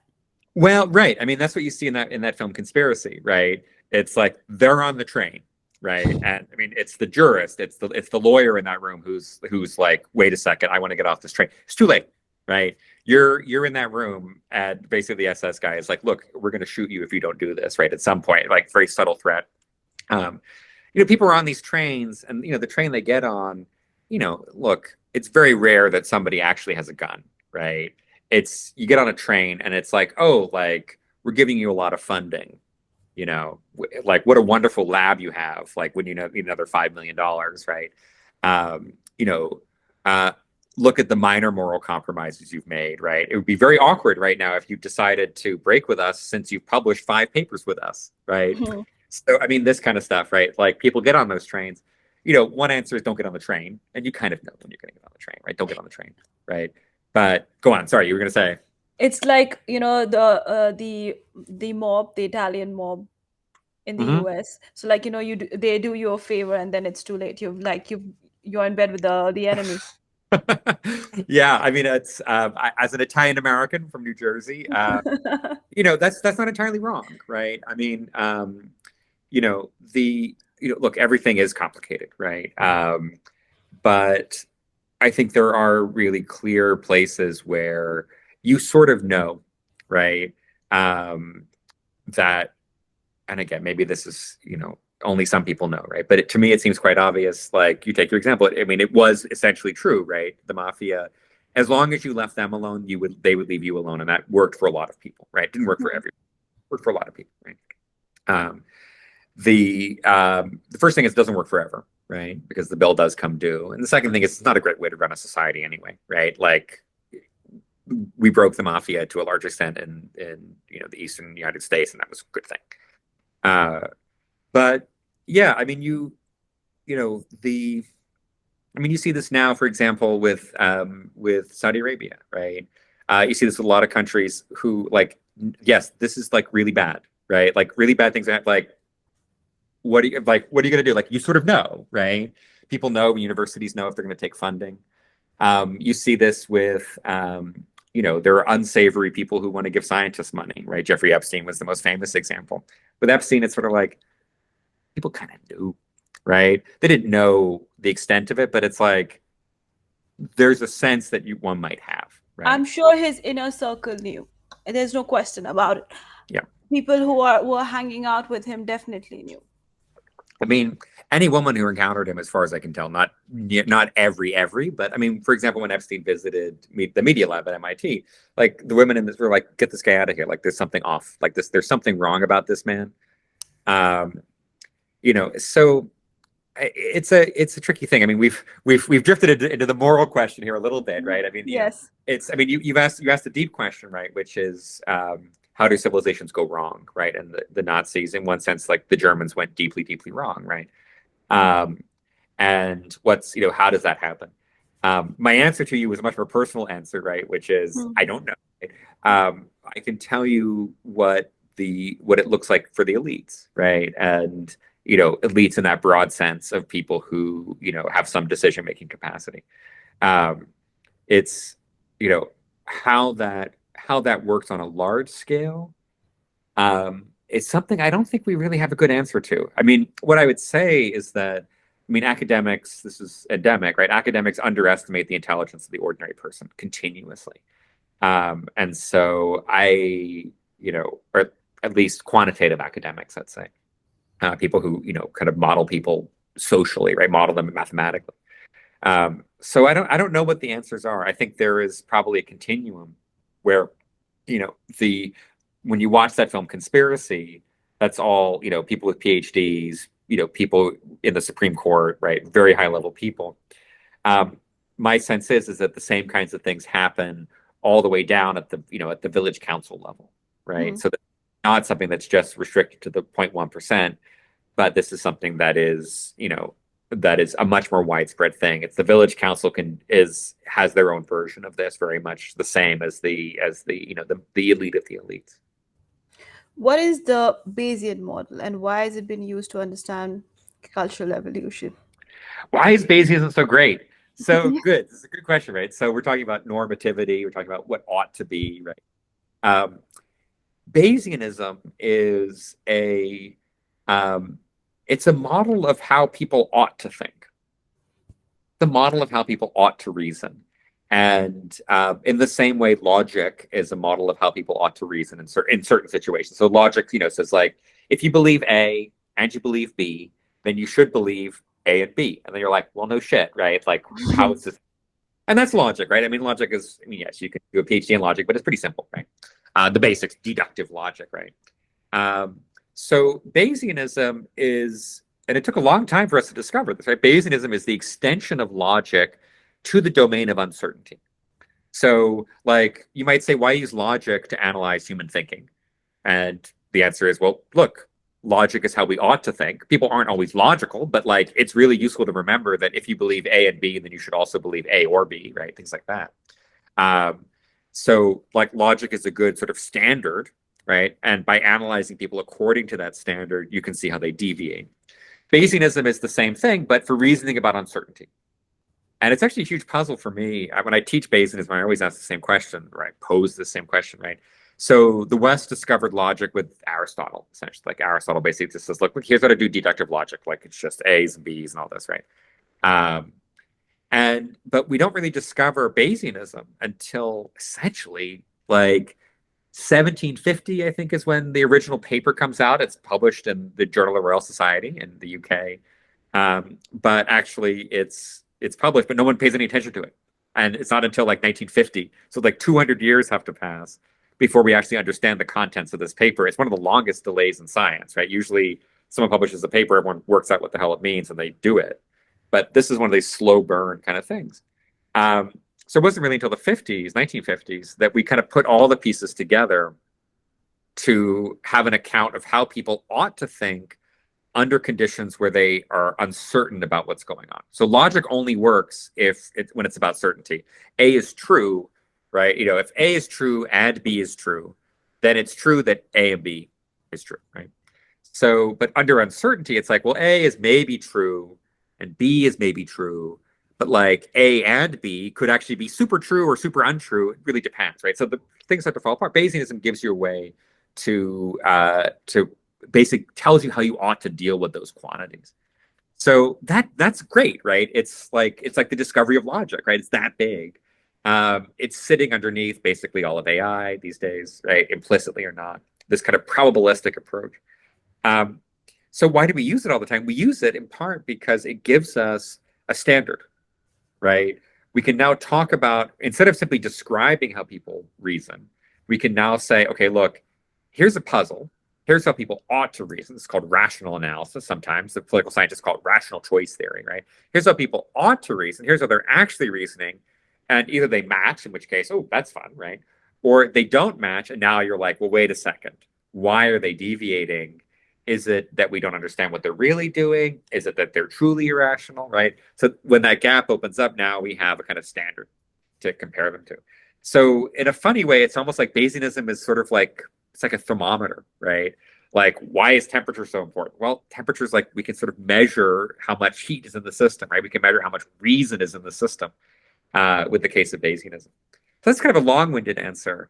Um, it's maybe it goes back to something we were talking about earlier, right? Science and philosophy are fundamentally linked together, right? When you want to talk about how humans behave, secretly, you're going to have to talk about how humans ought to behave, right? If you're not talking about how humans ought to behave, then all you're doing is just description. You're telling stories. It's once you have some kind of standard, once you have some way to make sense of it through something like a philosophical standard. Now, okay, now we can get, bizarrely enough, science done. But how does that help with understanding science, logic, humans? Like the whole spiel. Right. So trying to think of a good example. Here's a good example. So, okay, this is a classic one. So I can tell you a story, right? So there's this woman, let's call her Linda. It's called the Linda problem, right? So there's Linda, right? So, Linda's in her early 20s. She graduated from a good university with a degree in sociology. She's active in anti-racist causes. She actually works for a nonprofit in social justice. Junior year, she took time off of college to work in a soup kitchen. Now she's 23. She's graduated from college. So which is more likely? A, Linda is a bank teller. B, Linda is a bank teller and she's a feminist. Which of those two is more likely? She can be both. Right. So A is Linda's a bank teller. B is Linda's a bank teller and a feminist. Which is more likely, A or B? I would say A.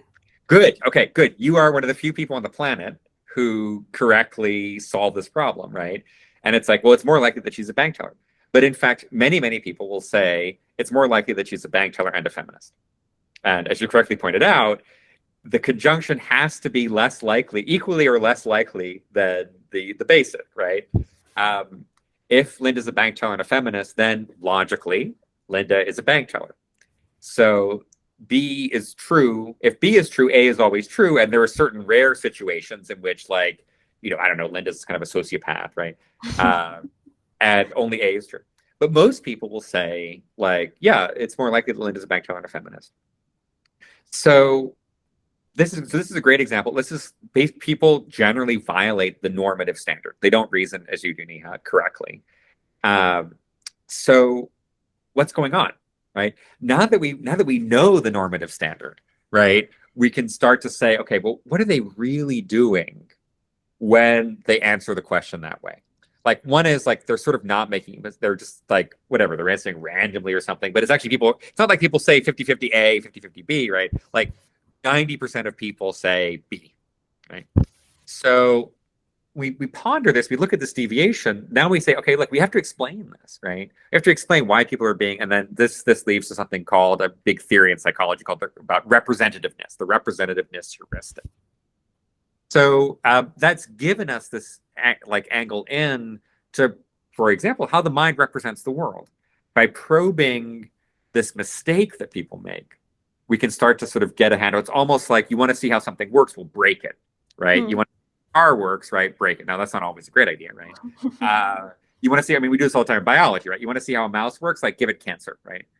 It's awful. But, so, you ask the question, like, how does this help us understand it, right? Once you have the normative standard, right, then you can see what's going wrong. So the Linda case is actually, it's logic. You don't actually need Bayesianism there, you just need deductive logic, right?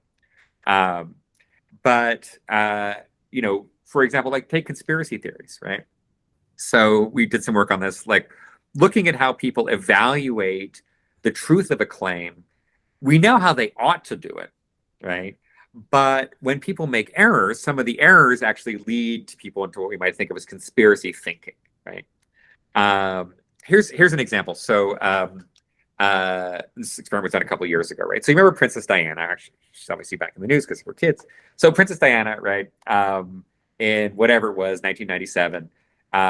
She's killed in a car crash in Paris, which is this very sad thing, the People's Princess.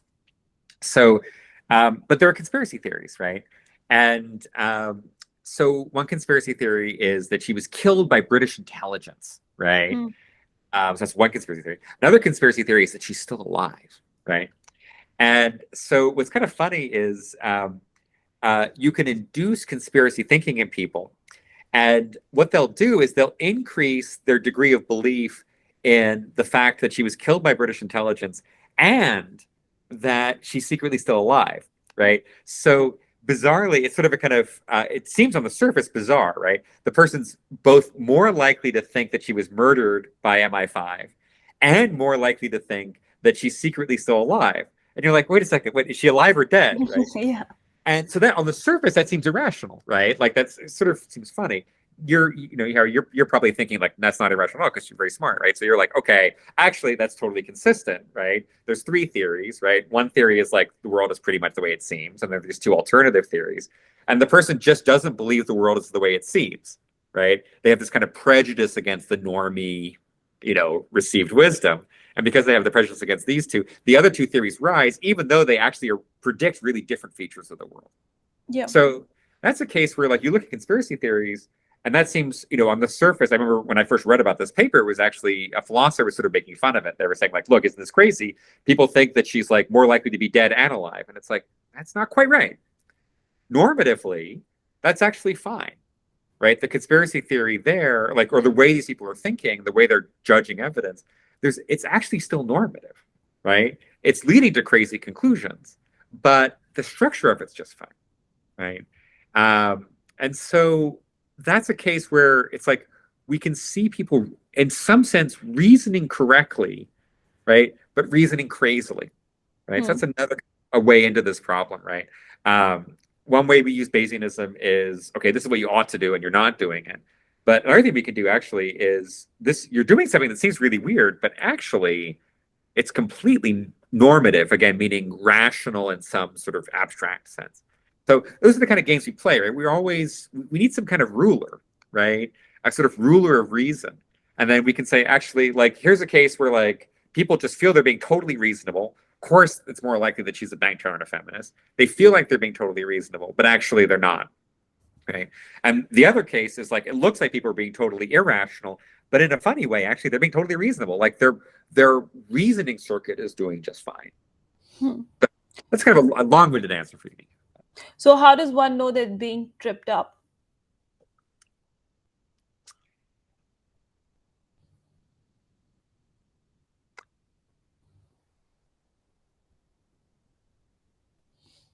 That's a really good question, right? I mean, in one sense, right? You're asking, how do we know the truth? Yeah. Right. And if, I would say be very careful of anybody who has an answer to that question, right? Because they're going to probably put you in a cult, right? Yeah. If I ask my mathematician friends, they'll tell me, oh, there's this theorem in logic called Tarski, which is like you can't have truth conditions within a known language, right? I take a sort of pragmatist view on this, right? We should look at the ways in which making good decisions, like we should look at the ways in which we've made good decisions in the past, try to figure out what the abstract principles behind those things are and follow them, right? So like, how do we know what to believe? Well, one thing we might say is, well, look, science, like it works pretty well, right? Science is not that old. It's like 400 years old at most, right? A lot younger than mathematics, right? Science is pretty young. Works really well.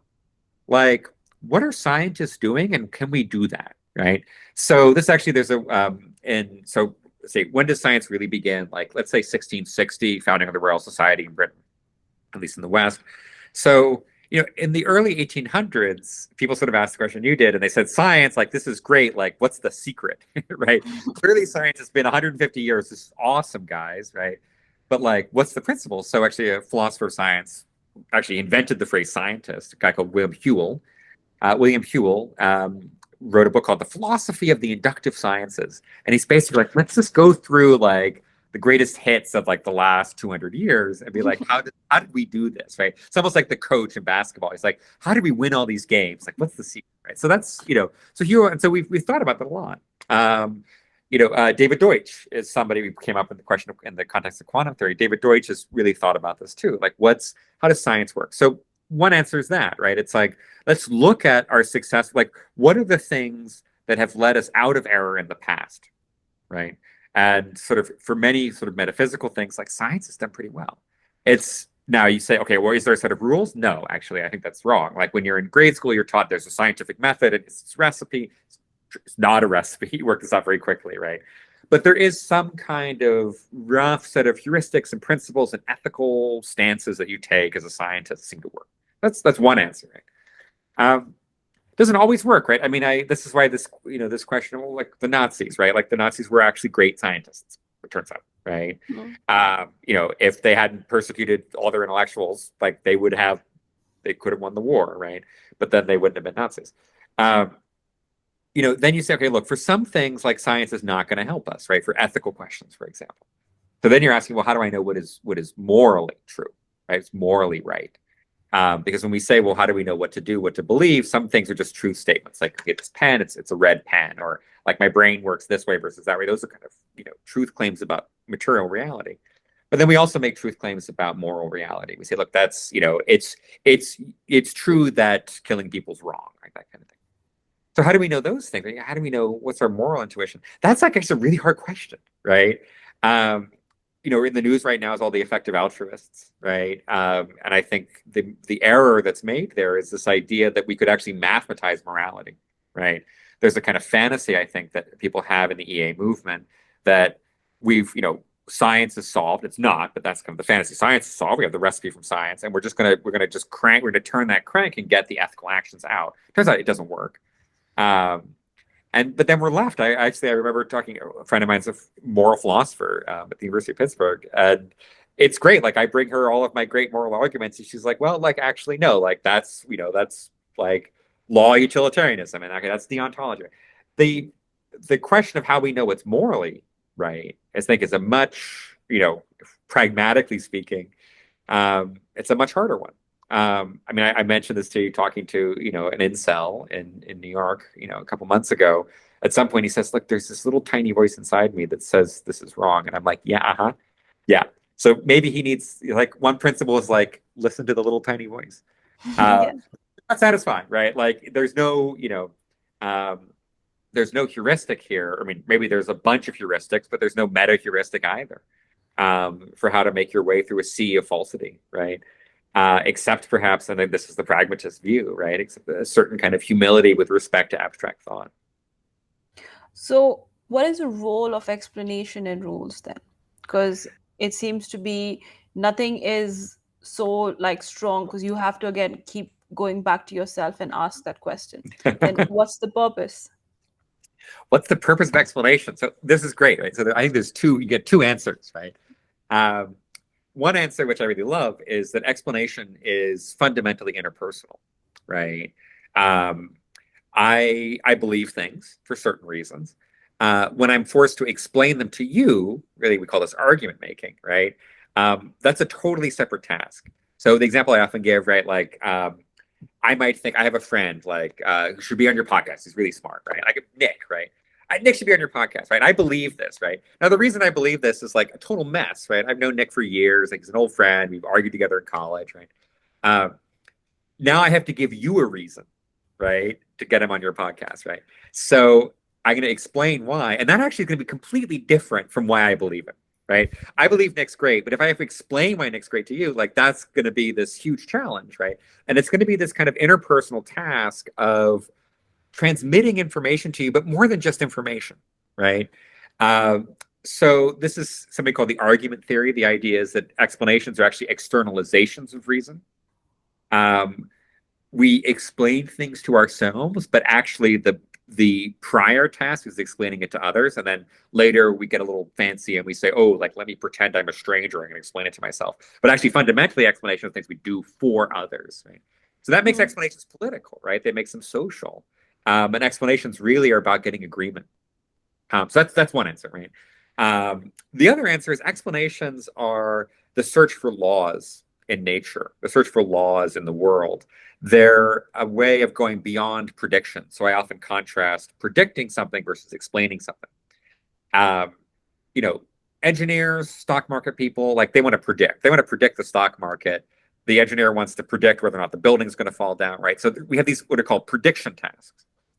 But then we also have these things called explanation tasks, right? And explanations are both harder and easier, right? So the engineer, I mean, it's always a joke, right? Like I can't predict the stock market, but I can explain it, right?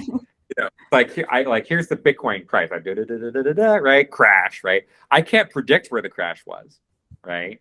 A lot of us were saying it's there, right? But it can't predict where the crash is. Once the crash has happened, I can tell you exactly why it happened because this is a Ponzi scheme, right? Hmm. So explanation versus prediction, very different tasks, right? The engineer's goal is to predict very often. Scientist's goal is to explain, right? Engineer looks at the scientist and be like, dude, explanation's really easy because you already know the answer, right? Yeah. The scientist looks at the engineer and says, look, you can predict, but like you don't have the quality of explanation. We complain about this in AI all the time, right? The AI tells you things, but it won't explain itself. So the idea is that explanation, and this is, I get this from David Deutsch, right? This is the David Deutsch perspective, is explanation is something deeper than simple prediction. It's those why questions are about the search for laws, for universality, for causes, right? And we can get deeper into what he might mean by that. Search for simplicity, right? Search for unification. The explanation task kind of encompasses a whole bunch of values that are at the heart, let's say, of the scientific project. So that's the sort of the other side of the coin, right? One answer that I would give is explanations of what we do to get other people on board, right? Bernie Sanders wants to do X. He wants to like forgive college loans. Okay, fine. He's got to explain himself, right? He's got to explain why you would want to do that too. So there's that social angle, right? So that's Dan Sperber and Hugo Mercier, two French cognitive scientists who came up with this story. And then there's that kind of David Deutschian story, right? Explanations are maybe more private, maybe they're kind of restricted, but they're this search for law-like features of the world. So with this explanation, what do most people seek? Like, for you, like you gave an example of having your friend Nick come on this podcast and you Yeah. give. But Yeah. like in general, we have this need to explain things. Right. What's the purpose? Why do we have that why urge, right? Like the Yeah. kid asks why, and they keep asking why, and they keep asking why. That's partly a developmental question. The Alison Gopnik, who's a cognitive scientist at Berkeley, is wonderful. Has a wonderful kind of account of children, as children are natural scientists, right? Like when we are very young, we actually are doing these why questions all the time.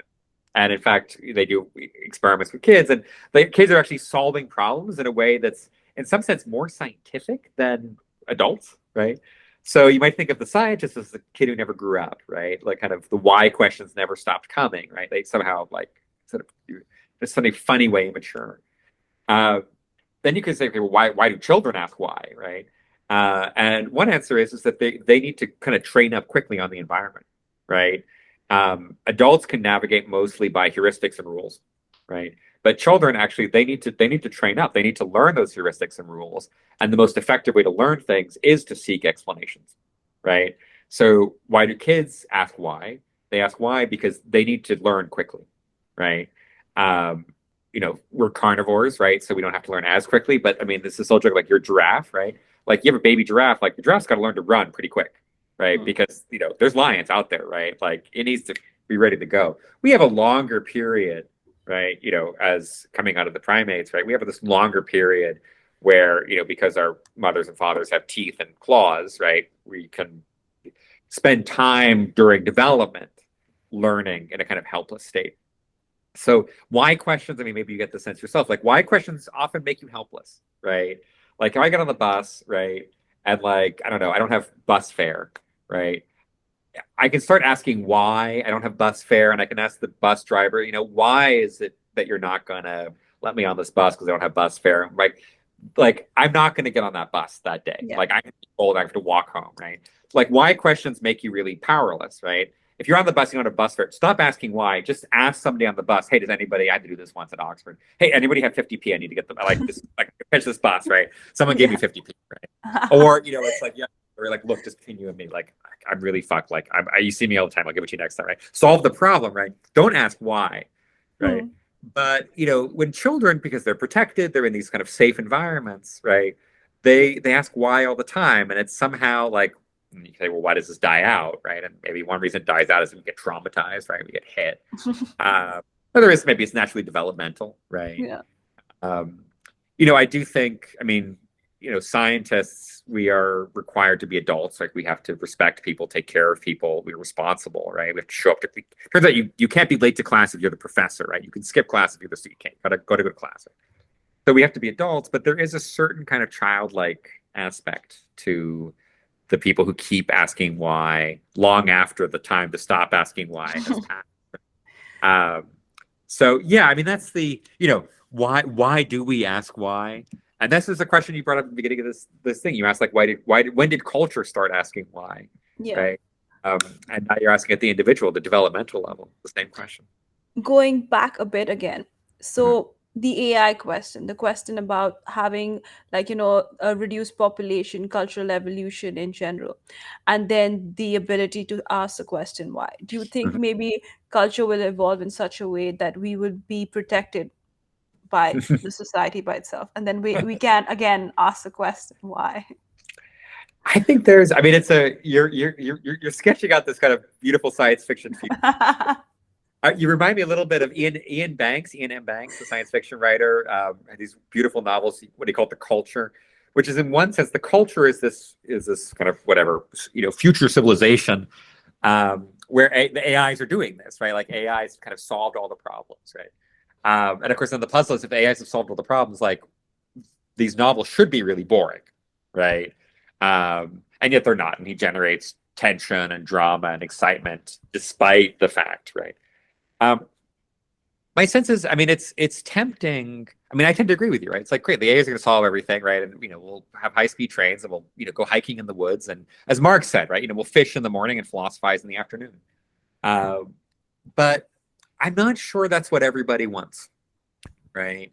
Not everybody gets all of their meaning, for example, out of asking and answering why questions, Hmm. right? The whole world is not, the world is not poets and fishermen, right? There are other drivers. And in fact, I mean, I'll give you another Greek word, right? Thumos. So the ancient Greeks had this notion of kind of complicated words. Thumos means like spirit, uh,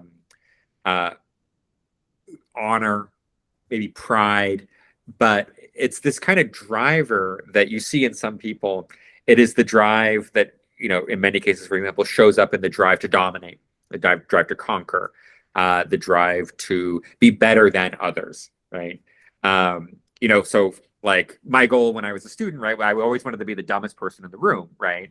What you try and find the smartest people in the world to work with them, and you wanted to be, you didn't want to be smarter than everyone else around you, right? You wanted to be dumber. Uh, but for other people, right, there's this sort of thumos. They want to be better than everyone in the room, right? They would love to like theoretically, like just conquer the room. Um, so that drive is going to be there, right? And in the era after the AIs take over, that drive is going to be there. It is not in and of itself an immoral drive, right? Like, I mean, in the United States, for example, after World War II ended, we had this sort of puzzle, right? We're like, well, what are we going to do, right? We're Americans. So basically, our identity has been centered around colonization and like the West. Like our identity has been conquering, exterminating the native peoples and, conquering the West. And that's over now. Like, I mean, they were not very reflective about this, right? They was like, well, I guess we conquered the West and there's no more frontier, right? So what's Yeah. the and so one of the answers that was given was science. And what are we going to do with all these young men who are, meant to be, cowboys? Well, we're going to make them scientists. So we're going to science foundation and the next frontier. And in fact, you see that language like in Star Trek, right? So when it's, space, the final frontier, like this is literally a post-war, like we killed all the Indians, right? The Native Americans, like what are we going to do next, right? This comes Yeah. out of this very kind of crazy view.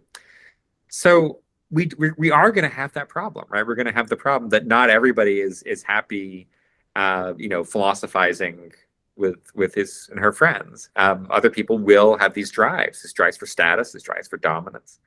Um, and, what are we going to do with that? Right. Some people, if you gave them universal basic income, right, would become artists.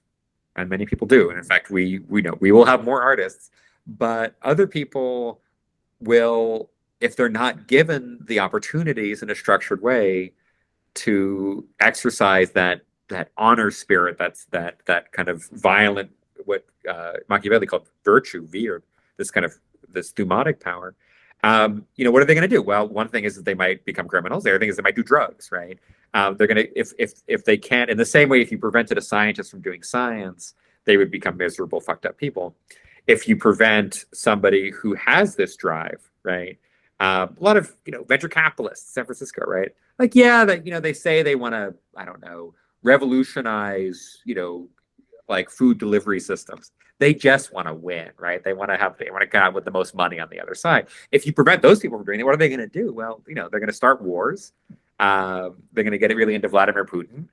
They're going to, enter some fantasy world where they play video games all day and smoke pot in the evenings. So I think there's this question of, yeah, in one sense, the AIs, like you and I might be thrilled, right? It's great. Like we have really good food, we can see any sunset in the world and we can just ask why questions all day. And if we need to do an experiment, the machine will even build it for us, right? Like that would be deeply satisfying for some people, but for other people, it would be just an absolute hellscape, right? So what do we do? Like, and this is a question that comes up like in this kind of reflective moment of culture. We say, okay, well, how can we build that society? How can we build a society where some of these desires that seem alien, right? Seem even threatening and dangerous. How can we build a society where those desires can be satisfied, right? And particularly in a world where okay, the globe has been explored, right? There's no more colonization left. Like we can do it around the edges. We can colonize the working class. We can colonize our own people, but we know it's fucked up. We know we ought not to do that. Like, what are we going to do? Like Elon Musk wants to go to Mars. Like that's nuts. Don't go to Mars, right? Mars is terrible, but he wants to go to Mars. Like that's the kind of drive you see people having. It's kind of an exploratory colonization spirit, Yeah. a different way. So, given the fact that we, in a way, are always looking for a challenge, Mm, something to do, yeah. what are you working or what are you pondering on? Right. What's my theme was? So it is funny to think about this. I mean, scientists are not, and this is really the case. I don't know any scientist that's motivated by trying to win the Nobel Prize. It's so funny. Um, there are some, I'm sure, but it's like there's not this dominant drive. But what are we working on? One of the big things that we're thinking about right now is these long time scale questions about the evolution of culture. And we've done work in the past on the sort of centuries long time scale. So, like for example, the early work we did on the history of British criminal justice, that's like 200-300 years. But we're looking now at this like 10,000-year time scale. So we're getting ambitious about the long time scale history of humankind and trying to get as diverse a sample as we can, right? So we're interested now not just in, okay, how did the West do things? How did one country in the West do things? But like, what's the full spectrum, right?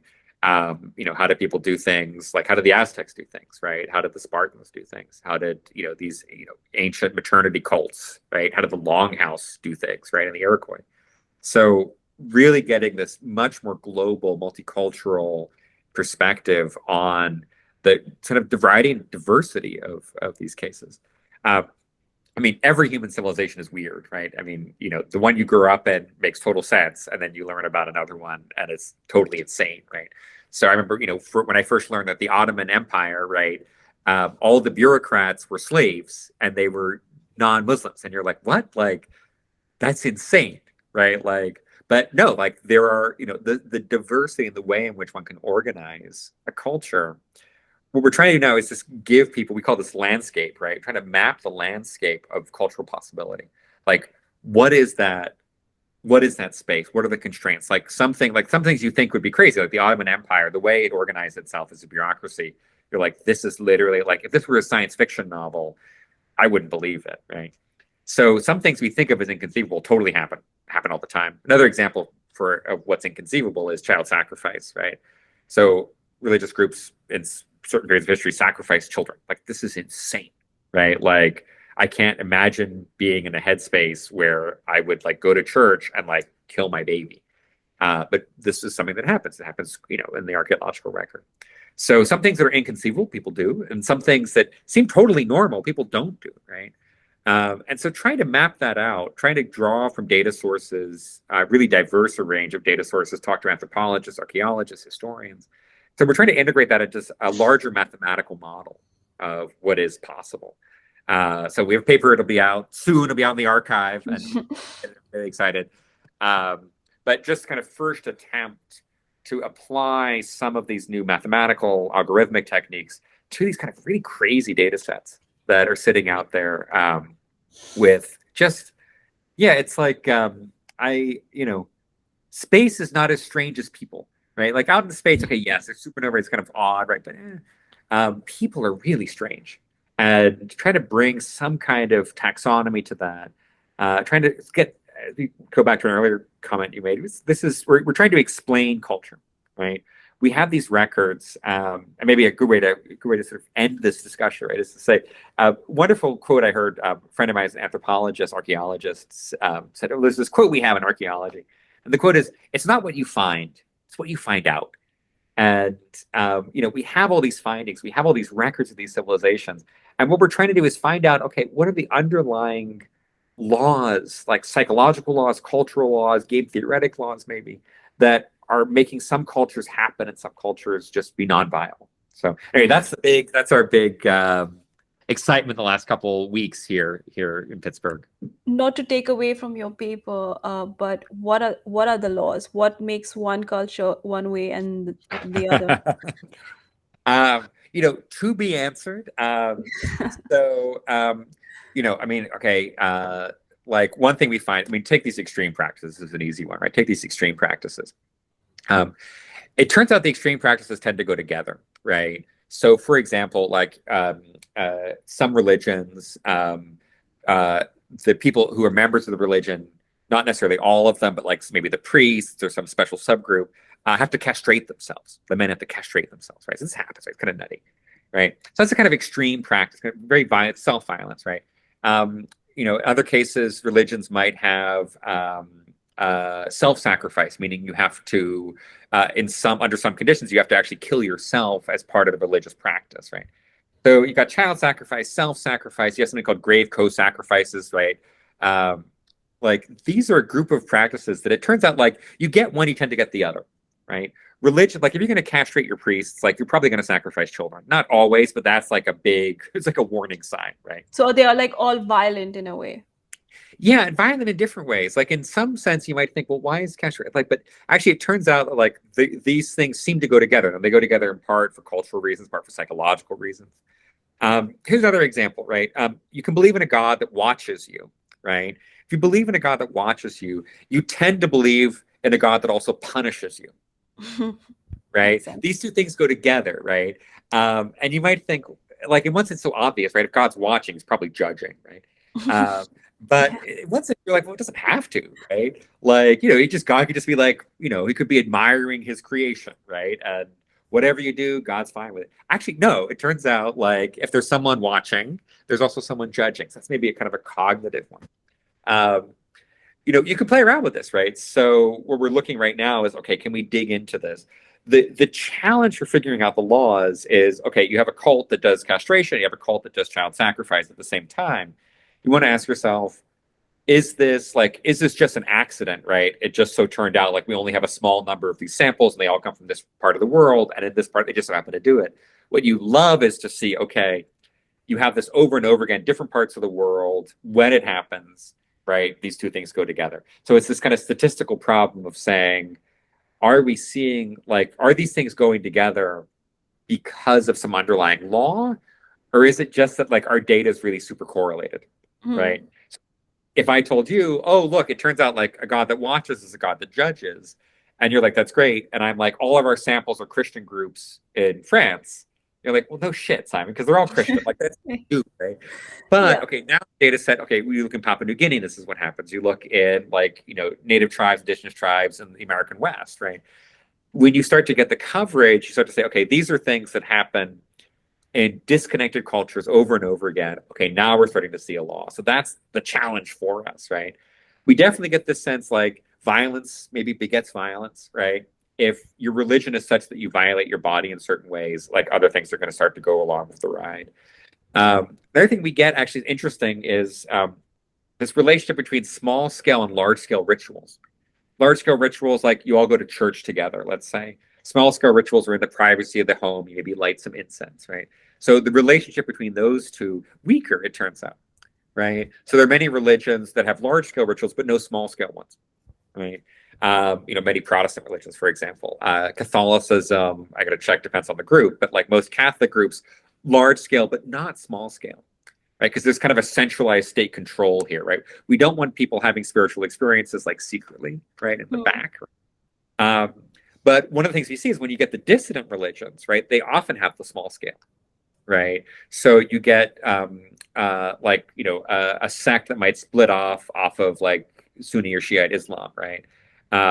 They will often have small scale, right, practices as well, sort of private devotional things that happen, right? Sort of not in like a large scale public fashion. So anyway, we're working on it. Well, I'll send you a link to the paper that you'll. Yeah, I'm going to submit it this evening. Right? It'll be on the preprint server. But this is a long time scale thing. I'll tell you the challenges here. So this is like the first in a series challenges here is that data is everywhere, right? Really, really messy, right? And so what you're worried about is we might have like 500 samples of religious practices in Europe and 3 from Africa. And what we don't want to do is say, oh, there's some law that everyone's European. If that makes sense, right? We want to figure out, okay, are we kind of covering humanity in this equal way? We don't want to bias ourselves and say, oh, most people are like us. The problem is it's much easier to get data on people like us, whoever us is, right? Because like we just ask your friends, right? It's much harder to go out and to see the kind of stranger practices. So that's the big challenge. It's going to probably take us another year to solve that problem here. And that's partly because it involves iterating with the people in the field, asking really challenging questions, right? It's like, okay, how many groups are there in this part of the world and how many do we actually know about, and sort of figuring out what the level of bias is. Yeah. I just wanted to come back to one specific question. You spoke about children being sacrificed. And I Yeah. want to understand that before we sign off. Yeah, sure. I mean, I can't. I mean, I can tell you, what we would call the axial religions, right? So the Greeks have this, the Hebrews have this, all like you don't sacrifice people. So for example, in the Hebrew Bible, there's the legend of Abraham and Isaac. So this is this kind of mysterious passage, right, where God tells Abraham, kill me a son, right? I want you to sacrifice your son to me. And Abraham's like, okay. And then they go into the woods or up to the mountain, and Abraham lifts his knife and he's going to slash his son's throat to give it to God. And God is like, no, don't do this, And, this is kind of a weird story, right? Like, God is like, do this, and he's like, nope, just kidding, right? It's very odd. It's been written about endlessly in Christianity. And so what's really going on are many things, of course, going on. But one reason it's there, we have the sense, is that it's basically saying, okay, look, we don't do child sacrifice anymore. Like the Phoenicians did this, but we are not doing this, right? The Greeks have a version of this in it's partly in the Greek tragedies, Iphigenia, right? So this man slaughters his daughter to ensure he makes a sacrifices his daughter to ensure good wins. Two things happen about this. One is this counter myth emerges that before he actually sacrifices her, she's replaced by a deer. And the other one is this actually leads to this huge literary product of the Greek tragedies that center around this and consider this great sin, right? Like, how do we make sense of this horrible sin and all the horrible things that come from it? And again, it's this society meditating on the practice of child sacrifice, talking to itself fundamentally and saying, we're not going to do this anymore, right? So I can tell you why it stopped, right? Culture stopped this, right? Then you say, well, how could it ever begin? Like, who would ever conceive of this? Yeah. I'm the wrong person to ask. I would say talk. I mean, we know the Aztecs did it. And it's crazy. With the Aztecs, we have this amazing data because they would take these young children and sacrifice them. And the kids knew they were going to be sacrificed, right? And so we have their hair, and we know how long we can, from the hair that's in the archaeological dig, we can actually parse out, okay, like here's where, and we can see because the stress hormones, we can see like here's where they knew, right? Hmm. Attack changes in the cell structure. So we can see this happening. And to be honest, like I can't. I mean, it's so horrifying, right? The idea. I mean, we think of this as Moloch, right? You know, it's like people throwing their babies into a pit of fire, which we have archaeological evidence that people did. Yeah. I just can't. I can't imagine it. In some cases, these are conquered people. Anthropologists, archaeologists I've talked to about this, I mean, sometimes they say, look, you know, their understanding of what death was different. Hmm. I'm like, how could it be so different that this doesn't seem like insane? And they're like, well, that's how it's different. Okay, yes, like but I still can't wrap my head around it. You know, Maybe culture will look back at us and say, oh, they put their criminals into, like, into prison oh, yeah, instead of like reforming them. right. There will be things that, they will look back and say, I cannot believe that it wouldn't be so extreme. Maybe there would be something that we have completely missed. I think this is, I mean, we see this with the death penalty, right? We still have the death penalty in some states in the United States. Um, And you know, now that civilized opinion has turned against the death penalty, you know, for example, I mean, Arkansas, right? All these states that want to conduct executions of prisoners, they can't get the drugs, right? Like, no doctor's going to work with them. No company is going to sell them the drugs to do this, um, and like nobody wants to be involved, right? And so, and yet they still do it, right? And it goes horribly, horribly wrong. I mean, it's these horrifying things that happen. You know, people are, you know, basically, you know, strapped to a gurney, and it's like they're, you know, they're screaming and they're being tortured to death because the whatever potassium permanganate is not working. And you start to see like this is absolutely horrendous, right? This is essentially, you know, what the Aztecs used to do when they sacrificed war captives, right? It's so viscerally disgusting, Hmm. uh, that you wonder how long this can keep going, right? You know, 500 years ago, we had public executions. You know, at some point, we stopped doing this because people were revolted by it. They just, and we sort of gradually tried to make it more, let's say, technological and sterile. Uh, but you know, when the scientists and the doctors and the industry stopped cooperating with it, that kind of underlying sickness of the practice becomes Hmm. clear. In the same way, I think that, you know, for us, it's just can't imagine a mother throwing her baby into a pit of fire.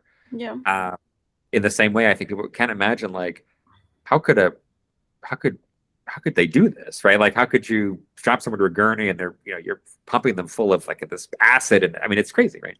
So very unclear what people will think of this in the And even future. maybe, like, to like philosophize it a bit, Yeah. where, we consider the fact that, like, like war in other countries not on our grounds, and Mm. then we and then also at the same time we discuss the fact that we are underpopulated, and then, we don't have enough younger generation, and they Yeah. look back and it's like, were they idiots?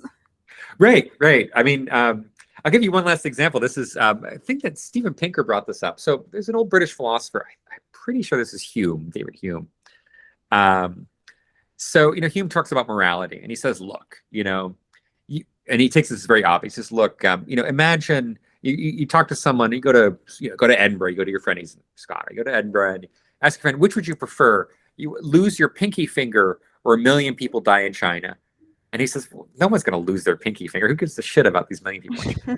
And Steven Pinker says, look, dude, like this has totally changed, right? Because, and why has it changed, right? One is we're better people. But he also points out, like, imagine you go to a party, right? Imagine, like, you know, the devil says this and he's like, I'm going to take your pinky finger, I'm going to kill a million people in China. And you go to a party, right? And you're hanging out and everyone's like, oh my God, that's the pinky guy.